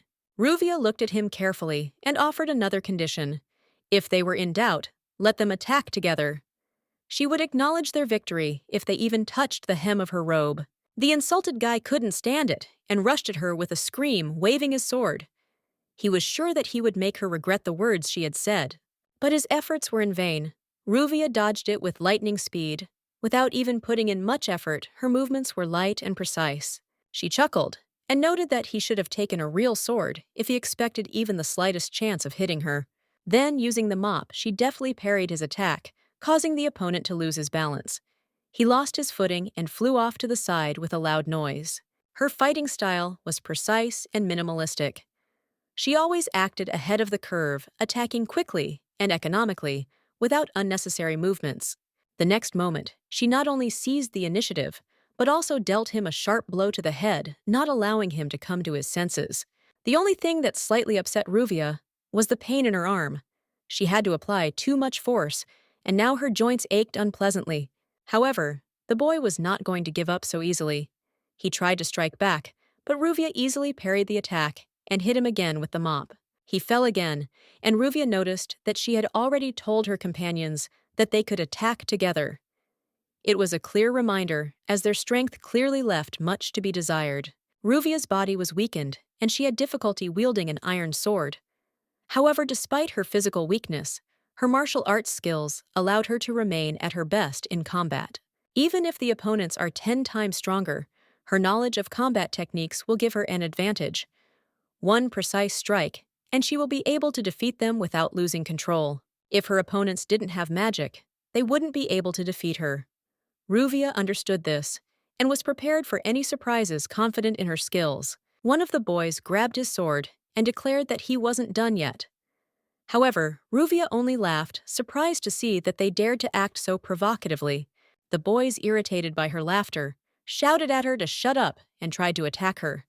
But no matter what they did, it was all useless, and they couldn't cope with her courage. But suddenly, something happened to her legs. Ruvia felt her strength begin to fade, and she froze trying to figure out what had happened before she lost her balance. When one of the boys tried to hit her, Basner shouted at them to stop, his voice stern and commanding, causing them to freeze for a moment in indecision. He firmly ordered them to stop saying that enough was enough, and there was no point in continuing. He seemed outraged by their behavior, as if he considered their actions a mockery of himself. His voice was reserved, but there was obvious anger in it. He demanded an explanation. How dare they attack a defenseless girl? Aren't they ashamed to show force against the weak? These words offended one of the guys. He narrowed his eyes in displeasure, frowned irritably. Weak? This girl didn't seem weak to him at all. And it angered him that someone thought that about her. With a challenge in his voice, he asked what Basner would do if that didn't stop them. Did he really expect mere words to change their minds? Basner did not hesitate to issue a challenge. He declared that he was challenging Mul and Saim to a duel. If he lost, he would offer this lady his sincere apologies without further ado. These words finally angered the guys. They didn't even argue and immediately went on the attack, furiously attacking him, as if not wanting to give him a single chance to prepare. Despite the pressure, the guy did not flinch. He was full of determination. The lady decided to stay away, preferring to simply watch what was happening, trying to understand who he was. She watched his every move, carefully, amazed at his skill. How could a simple guy have such a level? His technique resembled the style of a first-class knight, but the question remained. If he was so strong, why did he allow himself to be treated like that? Why did he tolerate ridicule instead of immediately showing his strength? Having dealt with the opponents, he quickly switched to their condition. The lady, noticing this, ordered a first aid kit to be brought to help the wounded. Basner immediately fulfilled the request, bringing everything necessary without further ado. The lady carefully treated the wounds of the defeated, showing unexpected care. The guy even tried to get a word in, asking her to be a little more careful, but Ruvia immediately stopped his attempts. She firmly told him to sit still and not move, because it would be faster and easier that way. Then, the guy, deciding to understand her motives, carefully asked why the lady was doing this. However, Ruvia only narrowed her eyes slyly and asked with a slight challenge, was he really unhappy with something? After all, she just wanted to. They all had to spend the whole day thinking about knightly principles. It was important to think about honor, dignity, and true values, and not just repeat memorized phrases. True, no one was going to take this seriously. It was unlikely that any of them would delve deeply into the meaning of the knightly code, but it was worth trying to direct their thoughts in the right direction. At that moment, Basner, having made up his mind, turned to the lady and sincerely thanked her for her care. He looked so touching that Ruvia involuntarily had the feeling that it was not a person standing in front of her, but a cute little deer. The thought that he looked like a deer had slipped from her lips before she realized it. Realizing her mistake, Ruvia sighed inwardly, her emotions seeming to have gotten the better of her reason. In order not to embarrass the guy, she immediately added that no gratitude was required. She just wanted to help, and she did it. And now he had better get down to business and go clean up. But Basner could not understand how it could be left like that. He was sure that he had to repay her for her kindness, because no one canceled the debt of honor. Ruvia just chuckled and said that the best thing he could do was to stop pestering her with this talk. It was getting tiresome. But noticing his seriousness, she asked whether he was really ready to do everything she asked. Basner nodded confidently, confirming his words. Then Ruvia, narrowing her eyes, told him not to let others humiliate him anymore. After a short pause, she asked him directly what he was so afraid of. The reasons were unknown to her, but she saw one thing. He lacked self-confidence, and this needed to be changed. Sometimes, even a whole lifetime is not enough to realize the obvious, and realization can come quite unexpectedly at moments when you least expect it. Ruvia noticed the boy rubbing his eyes, as if to chase away the last of the sleep, or to hold back tears. He looked at her gratefully. His voice sounded sincere. She caught a slight embarrassment in his gaze. The guy, slightly stumbling, promised that he would definitely listen to her words and remember everything she said. Once again, he thanked her, this time even more deeply. There was a firm conviction in his voice that he would never forget what she had done for him today. Ruvia felt tired from the day. She needed a distraction, and the best way to do it was to go out into the city and enjoy fried chicken and beer. Marie, sitting down at the table, noted with pleasure that she had not eaten anything so delicious for a long time. Each piece brought real pleasure, and she enjoyed the moment. Suddenly, someone familiar approached her. The man, with a slight smile, noted that fate had brought him together with the lady again, as if deliberately arranging such meetings. These were the same guys who claimed in the morning that they had worked all day cleaning the area. They looked happy and were clearly glad to meet. It seemed as if fate itself had decided to cross their paths again. They invited her to join them, as if they thought it was meant to be. The maid watched them with slight bewilderment. They seemed a little strange to her, so she decided to find out who they were and what they wanted. The lady, after thinking for a moment, agreed. She had heard that visitors were being paid today and saw no reason to refuse such an opportunity. The maid noted to herself that these men looked like quite pleasant conversationalists, even with some goodwill. However, the lady believed that her words were explained only by the fact that they paid the bill and nothing more. Still, she felt a little uneasy. She expected the worst, but it seemed she was wrong. These people turned out to be not as hopeless as she had initially thought. They were having fun over mugs of beer. After a few drinks, the guy suggested continuing by ordering another one. The lady shook her head with a smile, refusing. It seemed to her that she had already drunk quite enough. But the guy, having settled down comfortably, suggested it again. After all, they could drink another mug without rushing. The lady only warned them to relax as they pleased, but not to get drunk to the point of unconsciousness and not to cause trouble. The maid helped the lady out and asked worriedly if she was feeling well. The lady's body did not require so much alcohol, so stopping in time was the best decision. The air was already filled with the feeling of a new semester approaching. Bustle, new faces, a slight tension. Looking at this picture, one involuntarily recalled the events that took place 200 years ago. If you think about it, he always dreamed of creating an academy like this, full of knowledge and opportunities. This was his goal, but circumstances were such that he could not realize it. Despite this, he was different from everyone she knew. His actions, his character, his views. Everything about him seemed unusual, unlike others. In her memory, he remained special. After all, it was he who once changed her life, completely, subjugating her to himself. He became for her the one for whom she lived, whose ideals she followed, and whose orders she carried out without hesitation. Time passed, but even 10 years after his death, she continued to remain faithful to his covenants. His will became her guiding star, leading her through the years. It was only because of this devotion that she fought for 10 long years, striving to fulfill what he had bequeathed. And in the end, she died sharing the fate of others. She gave herself entirely to this path, but the desire to see him again did not disappear.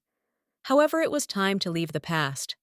Now she was Ruvia Ruxin, and this life belonged only to her. Today, she was especially lazy and decided to rest a little. But suddenly, the maid entered the room with news. An invitation had arrived for the mistress. Ruvia sat up in surprise and asked if she had heard wrong. However, the maid confidently repeated, the invitation was indeed intended for her. It turned out that it was sent by Princess Sophian, a representative of the influential family of Duke Haynes. The lady formally invited Princess Ruvia in her letter to a tea party hosted personally by Sophian of the Duke of Haynes's family. The invitation was written in an elegant handwriting, emphasizing respect and special attention to the addressee. However, Ruvia was genuinely puzzled by this invitation. She did not understand why Sophienne suddenly decided to invite her to such an informal event. After all, they had no common business or close acquaintance. The line of Duke Heinz was considered one of the most influential, and was not inferior in importance, even to the Ruxin family. Therefore, Ruvia asked the maid with distrust if she had heard anything about Sophienne, because such attention seemed suspicious to her. Marie, her loyal maid, quickly responded that Sophienne was not just another girl from a noble family. She was incredibly famous, one of the most respected figures among those admitted to the academy, and attracted a lot of attention. In addition, Sophienne ranks second among all girls in both beauty and academic achievements. Her appearance is admired, and her knowledge and ability to behave in society only add to her popularity. The girl is not only educated, but also has a good-natured disposition, and her origin from a great family only strengthens her influence. Many dream of friendship with her, because communication with such a person opens many doors in high society. It is said that especially the first-year girls try their best to win her favor. Becoming her friend means securing a higher position among her peers and gaining the support of an influential family. However, Ruvia, hearing all this, only frowned thoughtfully. Without saying another word, she indifferently ordered Marie to throw away the invitation, not attaching any importance to it at all. The maid was taken aback by her mistress's reaction. Not believing her ears, she asked again if she had understood correctly, because such an invitation was a great honor, and it could be impolite to refuse it. But Ruvia remained adamant. What tea party? She had no interest in participating in such events, and in her opinion, the invitation was simply not worth the effort. Marie, however, was not going to give in so easily. She noticed with excitement that the invitation had been sent by none other than the princess herself, and throwing it away was simply unthinkable. The maid again asked Ruvia cautiously if she was sure of her decision. However, she yawned lazily and said that her plans for today were much simpler. She intended to sleep. When the entrance ceremony arrived, Marie couldn't help but ask again if the lady had changed her mind and was still planning to attend the tea party. But Ruvia, as before, lay in bed enjoying her rest and calmly replied that she was quite comfortable here and that she did not intend to get out of bed. She casually noted that she was not feeling well, which meant that she could not go there even if she wanted to. This was her final answer, which was not subject to discussion. However, Marie, watching her, shook her head doubtfully.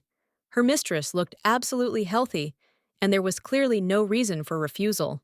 But Ruvia only grinned and replied with lazy grace that she was, of course, ill, and also incredibly beautiful. The maid informed her that there would be an open house at the social club that afternoon. She suggested that the lady might be interested in attending the event, as influential people gather there, and it would be a good opportunity to make useful contacts. However, the lady immediately made it clear that such gatherings do not appeal to her. She prefers to have a few but sincere friends than to be surrounded by hypocrites who only pretend to be friendly, hiding their true intentions behind masks of politeness.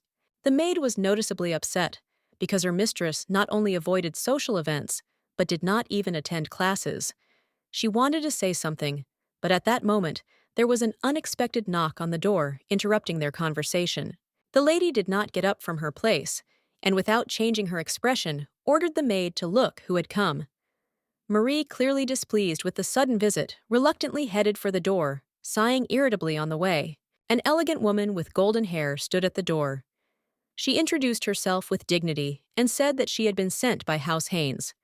Her purpose was to meet Princess Ruvia in person, and she hoped that she would find time for her. The lady slowly approached the stranger. While in the dining room, her voice was calm but full of hidden indifference. She introduced herself, making it clear that she was Princess Ruvia, and then asked directly what business had brought the guest. The woman explained that she represented the House of Haynes and had come on an official errand. She respectfully handed over a letter containing an invitation to an important event, the opening party hosted by the House of Haynes. In addition to the letter, the woman also conveyed a personal message from her mistress. It stated that Mrs. Haynes was very much hoping for Princess Ruvia's presence and had even reserved a special place for her at the upcoming reception. Ruvia, without showing much interest, asked to convey her gratitude for the invitation. However, in response, she said that, unfortunately, she had to decline as she was ill and would not be able to attend the event.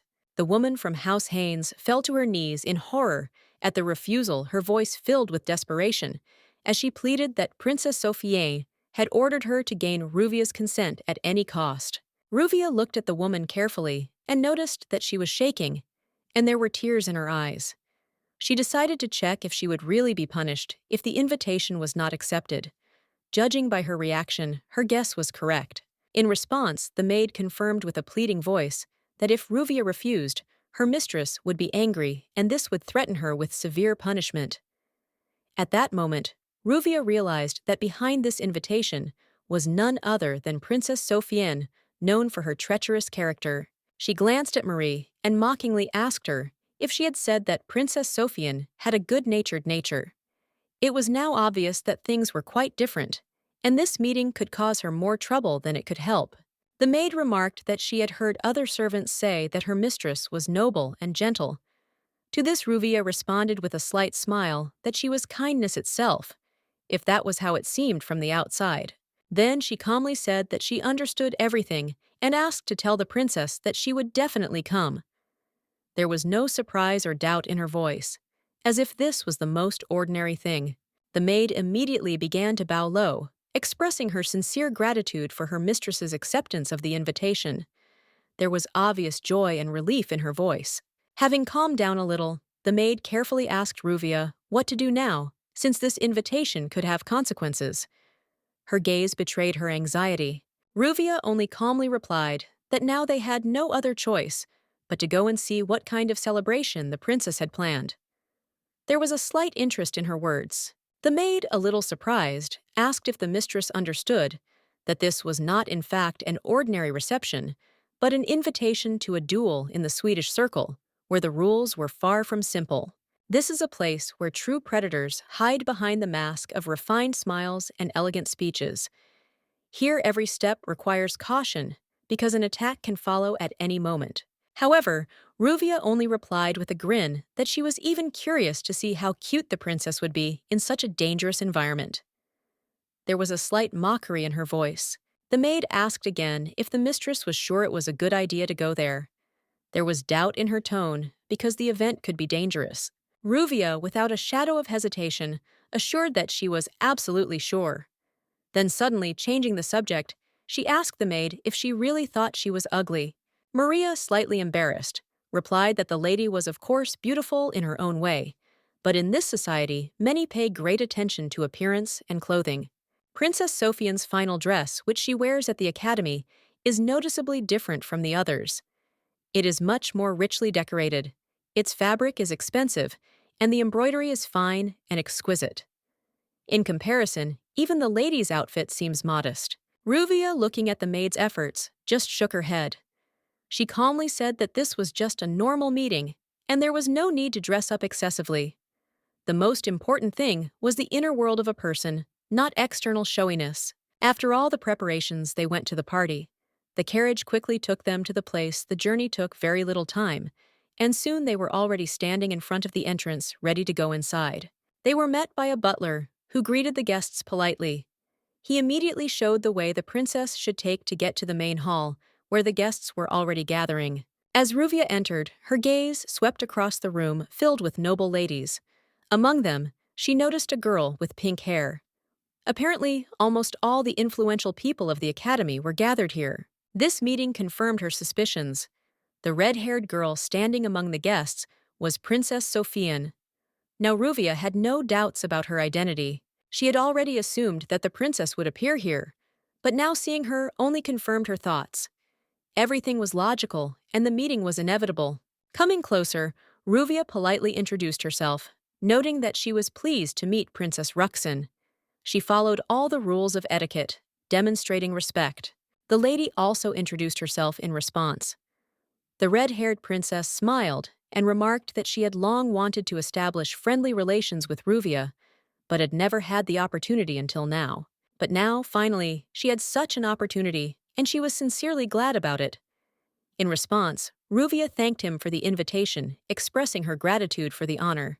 Princess Sophien smiled and invited Ruvia to follow her. Her manners remained graceful, and her voice was kind, creating an atmosphere of politeness and friendliness. Then she mentioned that several of the girls she had invited had suddenly fallen ill and would not be able to come. This had come as a complete surprise to her, and she still could not believe the coincidence. The princess hoped that they would show up later, but for now she suggested that Ruvia take the empty seat. This seat seemed the best, so there was no doubt about the choice. For the red-haired princess, Ruvia was the only one worth worrying about. They were of equal status, which meant that she was the main rival in Sophien's eyes. If she could make Ruvia look bad, she could gain influence among the entire secular retinue of the academy, thereby strengthening her position. However, for Ruvia, her plans seemed too predictable. Everything the princess tried to come up with seemed banal and unoriginal, like a repeat of a hackneyed script. She hadn't expected that there would be so many of these cuties in the academy who were seeking power through intrigue. She found it all funny and a little tiresome. Ruvia sat alone, but her maid was next to her. There was a cheerful atmosphere around people laughing and having fun, but Ruvia felt completely outside of all this noise. She thought that there were ladies gathered here who were trying their best to please the woman who stood out from the crowd, but in fact it didn't really matter to hers. While others try to please, there are those who prefer to stay on the sidelines, not interfering, just watching what is happening, trying not to become the center of attentions. The party was absolutely incredible, and Ruvia sarcastically noted how much fun everyone was having, because she was bored and uninterested. She would have preferred something else. The lady couldn't figure out what to do. Maybe she should punish this woman, put her in her place, and take away all the attention she was attracting. But so what? However, Ruvia wasn't sure if she should do it at all. All her thoughts were confused, and her desires seemed to be at odds with what was happening around her. All she really wanted was for no one to touch her, for her not to be disturbed, and for the rest of the fuss not to concern her personal preferences and desires. Suddenly, Ruvia lifted her leg and placed it on the table, which made the maid confused. She could not understand what the mistress decided to do. It looked strange. But Ruvia, deciding that her time for fun had come, decided not to hold back. She stood up and did what she wanted, giving in to the moment and not thinking about the consequences. At this moment, she was not going to hold back. With this attitude, she threw the table towards Princess Sofian, causing surprise among everyone present. Everyone turned to look at Princess Sofian, and the scene Ruvia couldn't help but notice how the table suddenly fell, drawing everyone's attention to the scene. Ruvia, trying to pretend that nothing unusual had happened, said with an innocent expression, "How strange, I don't understand why this happened. Apparently the table wasn't very good." After thinking about what had happened, Ruvia decided it was time for a change of scenery. She began looking for a new place away from everyone to continue her stay in this strange place. Ruvia noticed Jane sitting at the table and happily said that she was pleased to see her friend.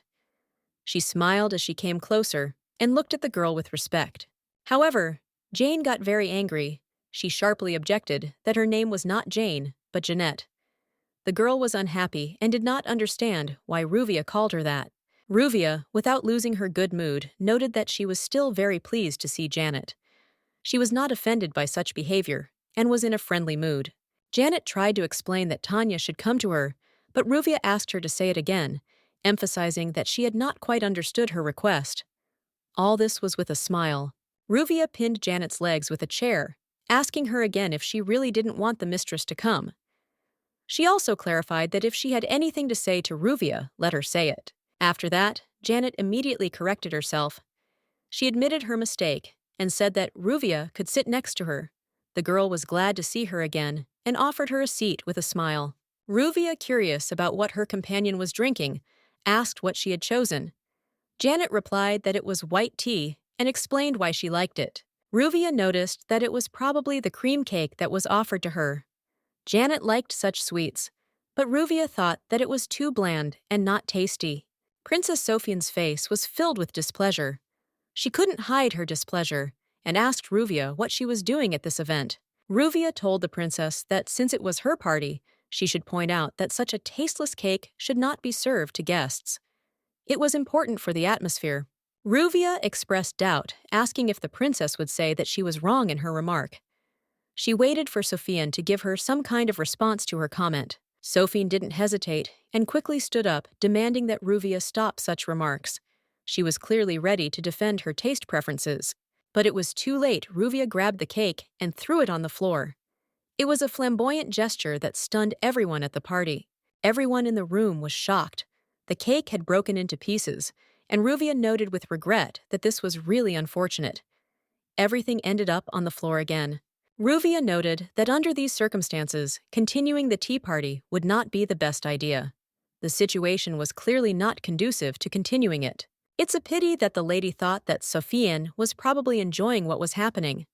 Apparently, her opinion was very different from what was actually happening. The princess was clearly furious. She could no longer hold back her emotions and loudly asked what Mrs. Ruvia was doing. Confusion and anger were clearly felt in her voice. Ruvia had such a funny expression on her face that the princess clearly couldn't figure out what to say to her. All this made it clear that Ruvia had made the right choice. The princess had already started screaming that she couldn't turn a blind eye to all this. She was furious and had no intention of putting up with such behavior. Ruvia decided that since she had started, she might as well have some real fun. She picked up the cake and threw it at the painting, which narrowly missed Princess Sophian as it flew past. The princess was in complete shock. She couldn't believe that the mistress noticed how bad the cake was and decided to get rid of it. This shocked her even more. Ruvia didn't notice that the princess was standing right in front of her and apologized for the accident. She still didn't realize how close she had come to trouble. Then the lady noticed another cake that was standing nearby and decided to take it to check it out. There was already excitement in her eyes. She was ready for new actions. Ruvia looked at the chocolate cake. Sophian was simply shocked and asked what she was going to do with this cake, clearly not expecting anything good. The lady was surprised to note that this cake was somehow strange. It seemed to be tasty, but something was wrong with it. This confused her, but she decided to figure it out. Ruvia was debating whether to throw it away or keep it. She couldn't decide whether to continue experimenting with this cake or to get rid of it. Ruvia curiously asked what the princess would say to all that was happening. She could not help but notice her reaction and waited for the answer with interest. Princess Sophian asked Ruvia not to do this. The tension in her voice was obvious. She clearly did not want the situation to get out of hand. Mrs. Ruvia noted that, to be honest, she didn't want to do any of what was happening either. But still, her mind was full of doubts, and she continued to ponder. Despite this, Ruvia continued to ponder over what to do. She could not decide whether to give in to the princess's request or continue with the actions she had begun. Princess Sophian shouted at Ruvia not to throw away the cake, insisting that it was actually delicious. Her voice was so insistent that it was hard not to give in to her request. The princess was so determined that she was ready to eat the cake herself. Ruvia, hearing her, grinned, feeling that the situation was becoming even more interesting. Ruvia asked the princess if she could find a secluded place where she could be alone and think quietly. She did not want to be the center of attention, but needed privacy. The princess, a little surprised, asked again, "What does the lady mean?" Ruvia explained that she wanted to sort out the cake that didn't work out and talk to her alone. The princess, noticing the concern on Ruvia's face, felt that something was bothering her. She hesitantly agreed and offered to take her to another room to have some peace. Soon they found themselves in an empty room where they were finally alone. Here Ruvia could calmly think and talk about what was bothering her without prying eyes. The princess couldn't understand what exactly Ruvia was trying to achieve. She found it strange that she wasn't showing her role directly, but she still felt that there was something more hidden behind her actions. Ruvia confidently stated that she thought the princess thought she would forgive everything that was happening. But Ruvia could not say exactly how the events would turn out. Everything was unclear. However, she was sure that the cake was not destined to be a success, and the situation itself did not promise anything good. Either Ruvia clearly knew how it would end, although she remained a mystery to others. The princess did not understand what the mistress was doing. Why did she start all this? Ruvia asked what exactly she was thinking about and was ready to know the princess's opinion on what was happening. The lady, still dissatisfied, emphasized that she felt that the princess should have asked these questions, not she. It was clear in her eyes that she had not expected such treatment. Ruvia, in turn, insisted that she had done nothing that was worth discussing, but it was clear that the princess was trying to humiliate her, which was completely unacceptable. The princess recalled that the family motto of the House of Haines was to not turn away from injustice, not to tolerate it. These words undoubtedly had great meaning for her, and she always adhered to them. The princess said that the mansion they were in was bought by her duke right after she entered the academy. It was an important step that confirmed her status in society. Ruvia thought mockingly that the princess must be really proud of her status, and that couldn't help but make her happy. However, she couldn't understand why she had to listen to all this. The princess became angry and loudly declared that she would make her mistress regret her words. This promise sounded decisive and promising. Her face expressed confidence that she would achieve her goal. Ruvia did not lose her composure and asked with a smile how exactly the princess was going to fulfill her promise. She was prepared for any surprises, but remained calm and confident. The princess declared that her first step would be this: She would do everything to ensure that no person from high society would talk to the lady. This was an important step for her in achieving her goal. Ruvia smiled and remarked that she finally understood what the princess wanted to achieve. This statement made her very happy, and she was ready for further developments. The princess, not understanding what exactly was meant, asked again what the cloud was. She was confused and did not quite follow the train of thought of the lady. The lady answered with confidence that in fact her goal was exactly this: to deprive the princess of communication with society. Everything that had happened before was only part of this plan. The princess, feeling threatened, declared that she must not be underestimated. She is ready to do everything to deprive Ruvia of her place in society, intending to not give her a single chance. Ruvia flushed with excitement, smiled and replied happily that this was exactly what she had expected. She was not shocked by the threats, but on the contrary, she saw in them a confirmation of her expectations. Sofiane looked angry, and her face was filled with anger. She couldn't believe that her mistress continued to treat her like this, feeling that her patience was running out. Ruvia sighed and asked why the princess didn't believe her words. She repeated all this so many times, but nothing seemed to change, and Sofiane didn't take her seriously. The princess was in no mood to believe Ruvia's words, and she was not interested in them at all. She did not understand why she should trust those who could be hostile or incomprehensible to her. Ruvia was not going to lose her patience and continued her line. She emphasized that if the princess did not start listening to her, she would soon find herself in an even more difficult situation. Despite everything, Ruvia thought that there was nothing wrong with being a little late sometimes if it gave her the opportunity to act more decisively and thoughtfully. She began to name famous ladies, noting that the princess must know them. Ruvia knew that these names were familiar, and she intended to make sure of it. Ruvia added that the princess must remember these girls, judging by her reaction. It was an important moment that could dispel all doubts if the princess decided to take it seriously. Ruvia said that all these girls fell victim to her cunning manipulations, which led to tragic consequences. For example, Zane had an accident and her life changed. As a result of all these events, Jane became close to the guy, who, as it turned out, Princess Sofiane liked. This was unexpected and unpleasant for her, since she had a crush on him for a long time. La Violia had lost her position, and the reason was so trivial that she herself could not remember it. Siena was ruined, and the princess used the influence of her house to achieve this. The princess was shocked and could not understand how the lady knew about these events. She was scared and did not believe that it was true. Ruvia in turn asked with interest why she had such an expression on her face. Sofiane couldn't believe that what Ruvia said was true. She was skeptical, thinking that it was just a fabrication. Her face expressed dissatisfaction and doubt. Ruvia turned to the princess and warned her that all these rumors she had just made up could cause great interest among other people. This could be dangerous for her reputation. She expressed her concern that if someone unscrupulous found out about such rumors, they could spread and affect Sofiane's future. This could become a serious threat. Ruvia added that if the truth came out, it could be more unpleasant and disgusting, with new details that no one would expect to hear. It was very risky. Ruvia was surprised to ask if the princess really had trouble understanding what was happening. She probably needed to tell her everything directly so that the princess would finally understand the threat. She noticed that the princess seemed to suggest that they pretend not to know each other to avoid consequences. This was one way out of a difficult situation.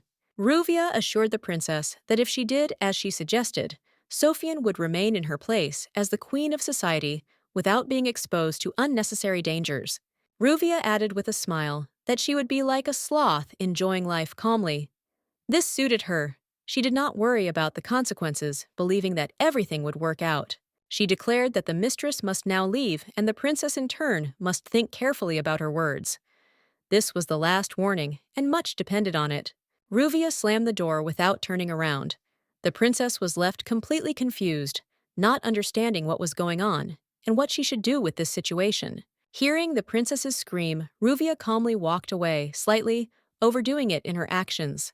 She knew she could have softened her position, but she chose not to compromise. She thought that sometimes it was better to be unprincipled and cruel, so that people would not try to get close to her.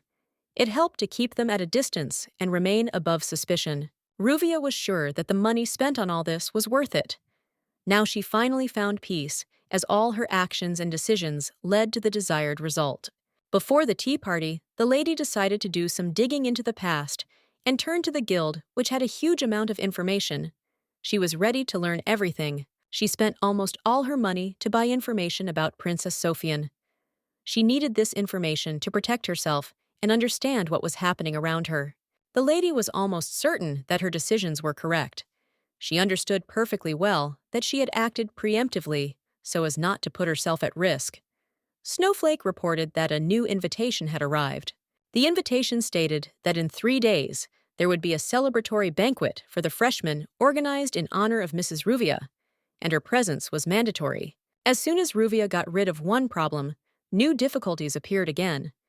She did not expect that the situation would escalate again, and she would have to solve the problems that had arisen again.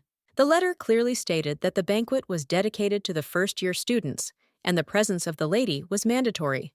It was important, and she had to prepare for the event. The mistress asked Maria to throw away the invitation. The maid was shocked and did not understand how she could miss such an important event as the entrance ceremony. This time, in her opinion, Ruvia simply had to go. Ruvia calmly replied that she did not want to attend the banquet. Her health did not allow her to participate in such events, and she preferred not to take risks, since such events had a negative effect on her well-being. She stated that she was not going to interrupt her vacation for such events, and it would be better if she were left alone. At that moment, there was a sudden knock on the door, which attracted the attention of everyone in the room. The mistress continued to lie on the sofa when the maid heard someone asking if the mistress was there. This was unexpected, and Ruvia immediately became wary, not knowing who could have come to see her. Ruvia was angry. She did not understand who had come to disturb her again at such an inappropriate moment. Fear and discontent filled her, as she was not expecting anyone that day. The maid suggested that perhaps they had come because of the incident at the mansion, and Ruvia would now have to pay for her persistence and decisions. She was prepared for unpleasant consequences. However, the lady replied that it was definitely not related to this incident and ordered Maria to meet the guest. She was sure that nothing serious had happened and decided not to worry unnecessarily. When Maria opened the door, she saw a knight standing on the threshold. This was unexpected for her, and she was amazed that someone in such a state came to the lady. The knight asked if Lady Ruvia lived there. He had no idea who he was looking for, but his question seemed very formal and serious. Marie questioned the knight, wondering what had brought him here. She wanted to understand why this man, who obviously belonged to some important guard, was in their house. Then the lady realized that before her stood a knight with the coat of arms of the Western Imperial Guard, known for its honor and strength. This sign spoke of the knight's high status, which made her wary. She couldn't understand why he had come to her and what he wanted. She whispered to Marie to tell the knight that her mistress was not at home, hoping that this would take him away. Marie explained to the knight that her mistress was indeed absent. She clarified that she was not deceiving him and that her mistress was not present. The knight seemed to accept her words, but continued to wait. After some time, the lady did appear, deciding to find out if this knight had any important business that required her attention. She approached and calmly inquired about his intentions. The knight greeted the princess, introducing himself as Lanson, a knight of the Imperial Guard. He spoke with respect and confidence, emphasizing his high status and his mission. Lanson explained that he was here on behalf of the Crown Prince himself. The lady, slightly surprised, immediately became interested in what exactly this prince needed and why he had chosen her. The knight informed her that the Imperial Majesty had sent her a gift. He said this calmly, but with noticeable respect for her position, expecting her to accept his offer. The knight explained that the gift was sent in honor of the lady's admission to the academy. After his words, the servant brought an exquisite dress, which immediately attracted attention with its magnificence. The maid was in complete shock, as she had never seen such beautiful and expensive dresses. Every detail was made with extraordinary care and sophistication, which amazed her. The knight added that His Imperial Highness hoped that the lady would have a pleasant time at the festive banquet, being held in honor of the first-year students, where she would receive special attention. Ruvia wondered what could be hidden behind such an offer from this knight. She decided that she would not accept the gift because her intuition told her that there was some kind of deception hidden in it. The lady explained that she would be unable to attend the banquet due to a severe migraine, and so she gratefully declined the gift. She asked that her gratitude for the attention be conveyed. Ruvia stood up, feeling her condition worsen. She asked them to leave as she needed to rest. Her illness was already tormenting her, and she could not afford to receive guests. The knights tried to insist, explaining that she should accept the gift, but the lady would not listen to them. She made it clear that she did not need his services and did not want to violate her principles. They reported that the prince had also asked to give her a letter. The knight did not hide his concern, but the lady only nodded, not expecting that this letter could be important. The lady was surprised to receive a letter from the crown prince. She opened it immediately, noticing that the message was unexpected, but decided to read it anyway to understand what was required of her. In the letter, the crown prince stated bluntly that refusing the gift was impossible. He insisted that she simply accept the dress without asking any questions. Otherwise, the consequences would not be long in coming. The prince wrote that he was confident in her health, and in his opinion, her migraine was not real. He noted that they would definitely meet at the banquet, and he would be glad to see her among the guests. The lady did not understand what was happening and why the prince was behaving this way. It was becoming increasingly confusing to her. The knights, however, did not wait for an answer, left the dress, and wished her a speedy recovery. Ruvia wondered how quickly they had managed to leave the dress and walk away. She was surprised how calmly they had left her, leaving her wondering what it all meant. Marie noticed that the crown prince was a true romantic because he had sent her such a beautiful dress. She considered it a gesture of great care, even if there was some hidden purpose behind his actions. The lady replied that she had no sympathy for the prince despite his attentions. She was sure that his feelings were not sincere and that his actions had hidden motives. The maid objected, saying that this was not so. She had immediately felt that the crown prince was an incredibly charming person and could not have been more delighted by his attentions. Ruvia said that the dress was beautiful, but at the same time, she felt disgusted by the gift itself. This gesture of the prince, in her opinion, was too impudent and not appropriate for such an occasion. The lady thought that sending the dress before the banquet meant that the prince expected her to accept his invitation and appear at the event despite all her doubts. Marie also noticed that it was some kind of courtship because the prince said that she was very charming, and perhaps he was already beginning to fall in love with her. She could not understand why he was behaving like this. The lady could not believe that these words were sincere. Her experience told her that such statements were merely manipulations and not manifestations of real feelings. She remembered that the prince was a great strategist, and she knew that he wasn't doing anything for nothing. It was all part of his plan to get her attention and manipulate her. The lady couldn't understand why this man who played such complicated games would waste his time courting a girl he didn't even know. She was getting more and more irritated by this. Ruvia firmly told the maid to throw away the dress and the letter. She wanted nothing to do with the gift and refused to accept it despite its cost and splendor. The maid was outraged by this decision. She could not understand how one could throw away such an expensive gift, which seemed to her a symbol of attention and care. The lady insisted that the gift was not only an unwanted reminder of the prince, but also a symbol of manipulation. She ordered the dress to be burned and salt sprinkled on everything to get rid of it. The maid tried to persuade her mistress to reconsider. She believed that this could be the first step towards destiny, a chance that should not be missed, and insisted that she accept the gift. However, Ruvia did not want to listen to this. She said that the only reason the maid did not want to throw away the dress was because it was expensive, but that did not matter to her. Marie noticed that it was not the cost of the dress, but the fact that the lady was too ungrateful. She could not understand why Ruvia did not appreciate such attention, because the prince was clearly trying. However, she couldn't help but notice that the crown prince, although he tried, was much more sincere in his efforts. Unlike the fourth prince, who was disappointing in his attempts at courtship, Ruvia thought that despite all the attention from the crown prince, she was already tired of such displays of interest. If the fourth prince also started paying attention to her, it would be too much. The maid expressed her dissatisfaction with the fourth prince. He was completely uninterested in her mistress and made no effort to win her attention. This greatly disappointed her. She expressed her dissatisfaction that such a beautiful and magnificent woman as the mistress should not pay attention to this fool who could not understand her value. At that moment, there was an unexpected knock at the door. The man who stood at the door was a servant sent by the fourth prince. He had called the lady to tell him something important and was standing there waiting for her reaction. The maid was frightened, not knowing what this could mean. She could not understand how they knew that the mistress was speaking ill of the prince. Thoughts about the possible consequences were already creeping into her head. Ruvia calmly told the maid to calm down. She decided that she would open the door herself and sort out the situation, not wanting to panic and make unnecessary assumptions about what was happening. Opening the door, she saw a servant, who immediately greeted her with respect.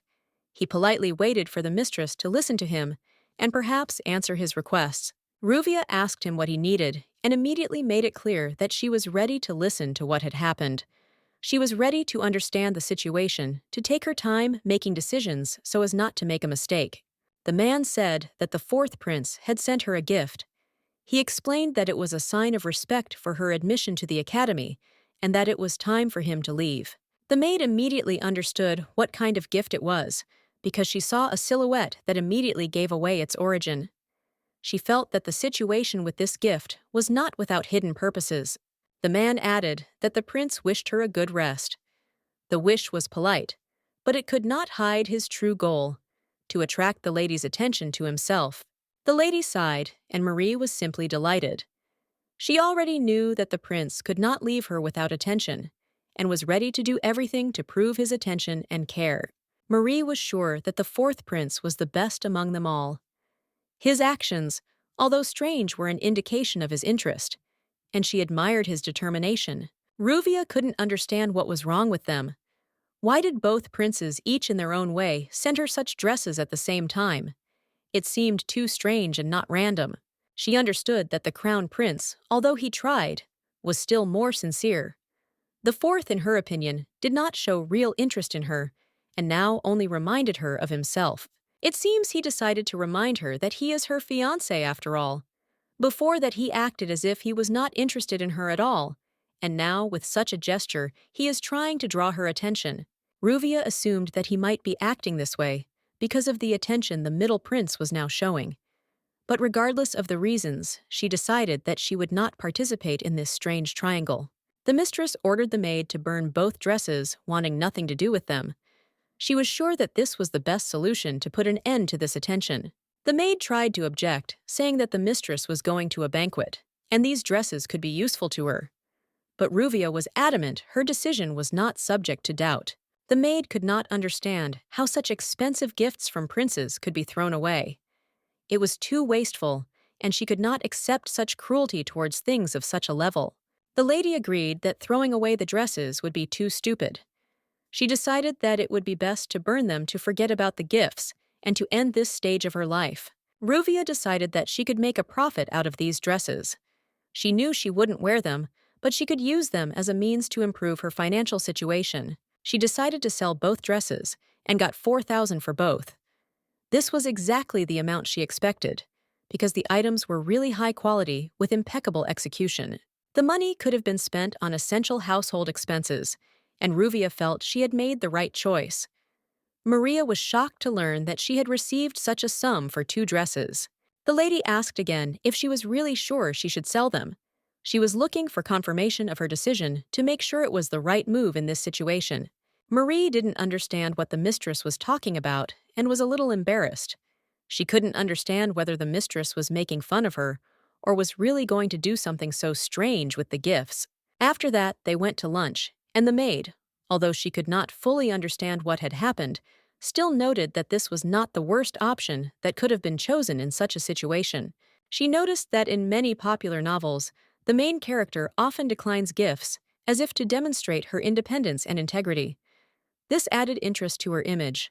The maid thought that all this was not about money.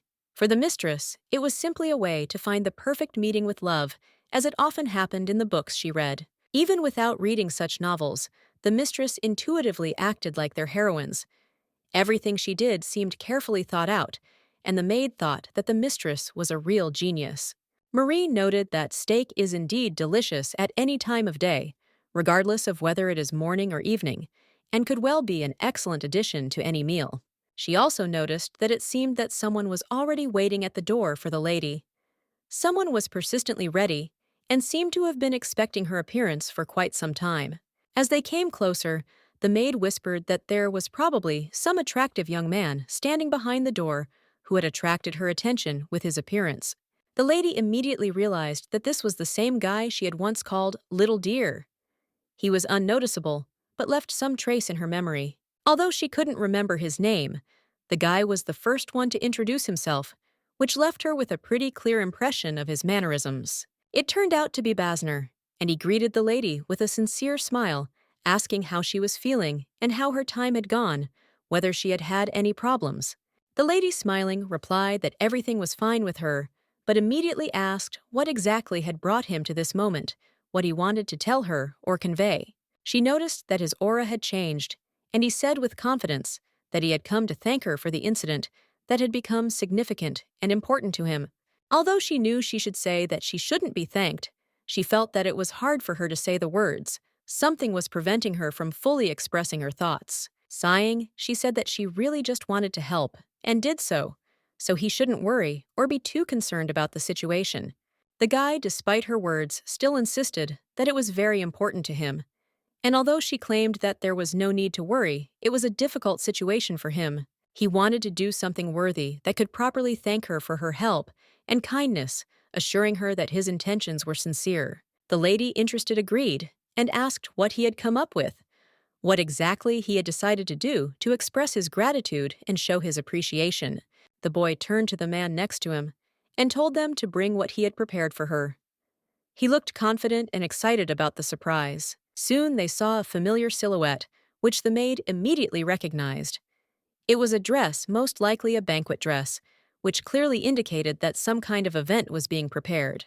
Basner, noticing her gaze, asked her not to feel uncomfortable, assuring her that this gesture was made sincerely from the heart and had no hidden motives. The lady was grateful for such a gesture, but could not help but try to express her unwillingness to accept such a gift, using only gestures, trying to refuse. But the boy, with determination in his voice, said that he had one more thing to tell her. He expressed his gratitude, calling her his benefactor for what she had done for him. He explained that until recently, he had a huge wall in front of him that he felt like a heavy burden.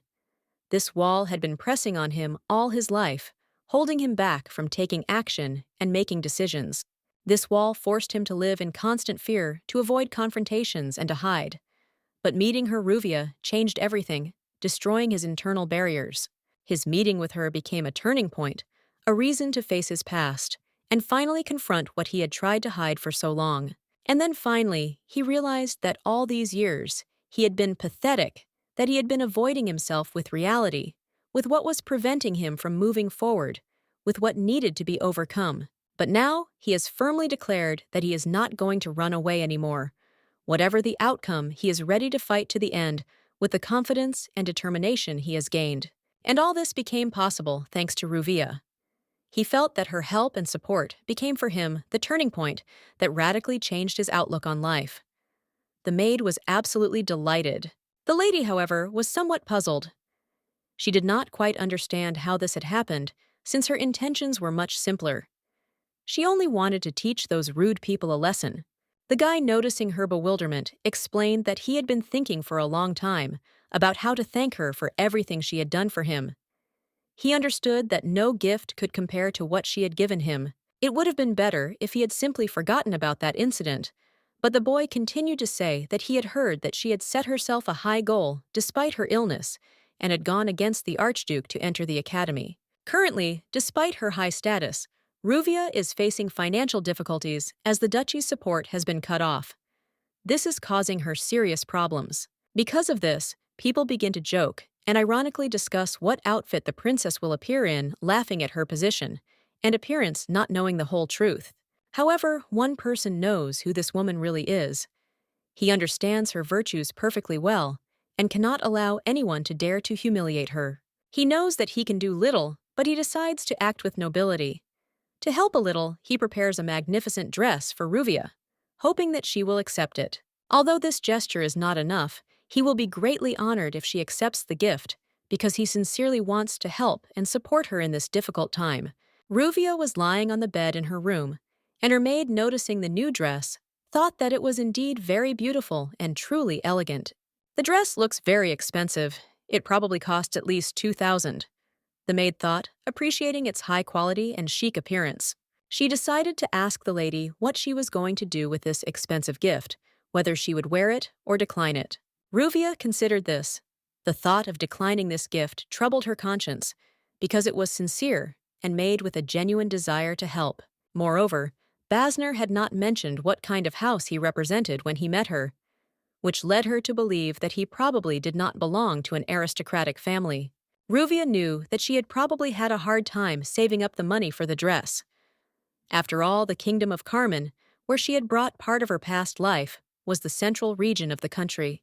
In a sense, Ruvia had met a fellow countryman, although they did not get along, because behind her back, there were often hired killers who were sent on orders. The maid watched her mistress with interest, trying to figure out who could be making fun of her. Outwardly, she looked serious, but sometimes her reactions seemed unusual. Ruvia was sure that behind all these pranks were the same girls with whom Princess Sofian was always by her side. It was obvious to her, and there was no doubt. The maid insistently suggested that Ruvia wear this dress, go to the banquet, and impress all the guests. She believed that this was the best way to prove her strength and beauty. However, Ruvia herself did not share such enthusiasm. The banquet and all these tricks did not interest her much. She was much calmer than she might seem. Curious, Ruvia asked Marie when the banquet would take place. She was not aware of all the details, but she had always been interested in events. Marie replied that the banquet would be in the evening, adding that from now on, the lady had better not eat anything. It would be better to leave food for a more important event. The banquet. Ruvia asked in surprise what she meant. Marie explained that there would be delicacies at the banquet, and if she did decide to eat, there would be plenty of treats. Ruvia decided it was a good idea to let those around her admire her presence. After that, she decided to rest, and Marie was happy to see her mistress in a good mood.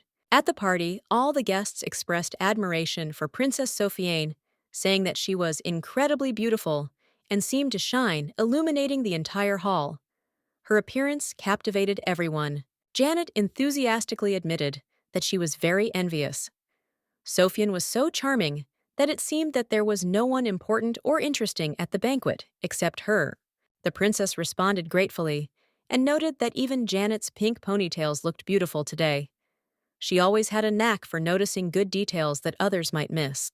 Sofiane always maintained the right tone in conversations, preferring sophistication and refinement in communication. The words she spoke were always like artfully selected works. In contrast, Ruvia was perceived as something low and unattractive. People, it seemed to her, were trying to judge her by her appearance. But the point was different. However, the girl could not forgive the fact that she was insulted again. Princess Sofiane and her servants had crossed the line once again, and Ruvia was ready to pay for it. Janet, feeling uneasy, quietly said that she hoped Lady Ruvia would not show up today. She did not want her presence to spoil the atmosphere of the evening. There was silence in the room in response to her words. Everyone felt that Janet regretted her words, realizing that she had reminded everyone of Ruvia, who might have suddenly appeared. Janet was just nervous, worried that Ruvia would actually show up and cause some trouble. Her head was spinning with thoughts about the possible consequences. Princess Sofiane calmly said that there was no need to worry about Ruvia. She assured that the girl had no business here, and she herself wondered if she would really come. Sofiane had no idea what might happen. Even if Ruvia decided to come, she doubted that anyone would meet her, because she was not expected. Everyone claimed that Ruvia would be left without company, and would spend the evening alone, without anyone to talk to and share time with. She would be alone, as always. However, there were those who considered her too poor to communicate with others, and even hoped that someone would help her. But one woman objected that it was not worth approaching her, because she could infect you with recklessness. Sophian replied that even if everything really happens, as they say, it is not worth continuing this topic in the conversation. It is better to leave the discussions because it is useless and does not lead to anything good. After all, they are all well-mannered ladies, and should understand that such conversations should not take place in a civilized society. Of course, everyone should follow the rules of decency. After Sophian's words, the girls were in complete admiration. They began to agree with the princess, adding that her beauty was not limited only to her outer appearance, but also to her inner soul. By the way, there are rumors that Princess Ruvia failed the entrance exams, and this attracted attention. Her failure became a topic of discussion among the students. Interestingly, all the students' results were published except Ruvia's. This decision was made on the personal instructions of the principal, which surprised many. There is definitely something wrong with her results, and this behavior causes discontent among the students of the ZBT Academy. It is an insult to everyone who passed the exams with honor. Of course, we can't turn a blind eye to this, but no one knows the whole truth. So for now, it's worth simply observing the situation and not jumping to conclusions. However, Sophian also thinks that Ruvia might not be smart enough to enter the academy on her own, but something about that statement seems questionable to her. In fact, Sophiane is very worried about her.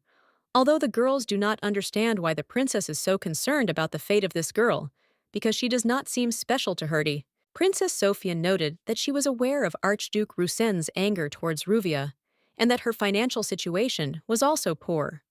All of this was alarming. Sophian asked if she had money to buy herself a dress for the upcoming banquet. She didn't want to show up in the same shabby dress as she did at the last event. If the princess appeared in this dress again, everyone would avoid her for the entire evening. Everyone already knew what it looked like and did not want to approach her so as not to be offended by her appearance. Many could not understand which of them would want to approach her of their own free will, because even according to rumors, this dress became a symbol of her failure at the last banquet. Sophian suggested that Ruvia should enjoy the banquet properly and not pay attention to other people's looks, because the evening would still be an important event. It was worth just relaxing and enjoying. Suddenly, the mistress entered the room, and immediately there was noise and hubbub. All the girls turned their gaze to her, because her appearance could not go unnoticed at such a moment. Sophian was in complete shock when she saw Mrs. Ruvia in front of her. She seemed to have changed completely, and this caused her a mixture of surprise and bewilderment. Ruvia, feeling the gaze, asked the maid if there was something on her face, because her embarrassment was clearly visible. She could not understand what caused such attention. Marie replied that there was nothing on her face except incredible beauty, which attracted all eyes. Her words, although they were a compliment, sounded quite unexpected. At these words, Ruvia only sighed painfully, as if she was tired of endless praise. She could no longer listen to these compliments, which in her opinion did not add to her joy.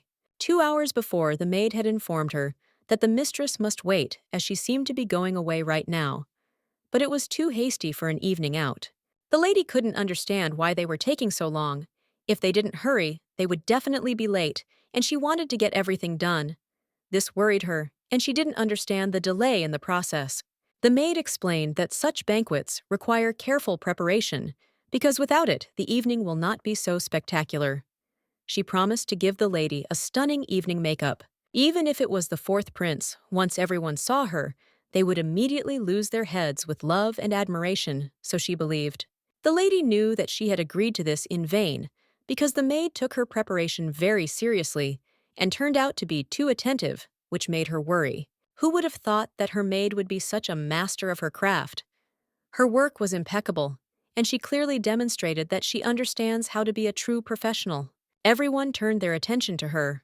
The faces around her literally came to life, and everyone was ready to admire her face even more, which was undoubtedly too beautiful to leave unnoticed.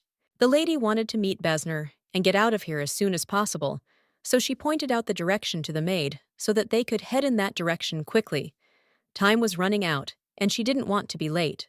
The maid was surprised that the mistress decided to go to the farthest place, but suddenly, one of the guys with whom she had recently fought came up to them and offered a dance. "Here comes the rude fellow who bullied the fawn," she thought. She was surprised by his behavior and could not understand why he suddenly decided to ask her to dance. She was slightly surprised when she saw him. The guy looked embarrassed, as if he was experiencing some kind of failure or anxiety, which gave his appearance a certain sincerity. She wondered why her friend was asking her to dance, and then came to the conclusion that perhaps he had a crush on her, which put her in an awkward position.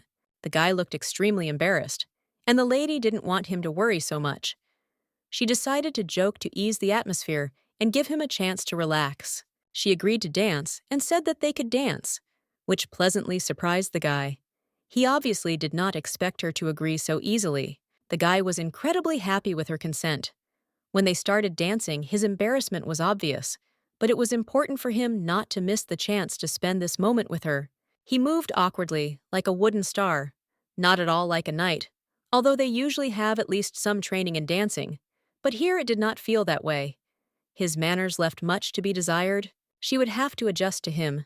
She noticed him blushing in embarrassment, and it made her smile slightly, because his awkwardness was so obvious that she felt almost uncomfortable. Everyone watched their dance, and it was noticeable that Princess Sophian did not hide her anger. She clearly did not approve of what was happening and could not hide her displeasure. It was a real nightmare, as Jonata noted, adding that inner beauty is much more important than appearance, and this, in his opinion, was the key to true charm.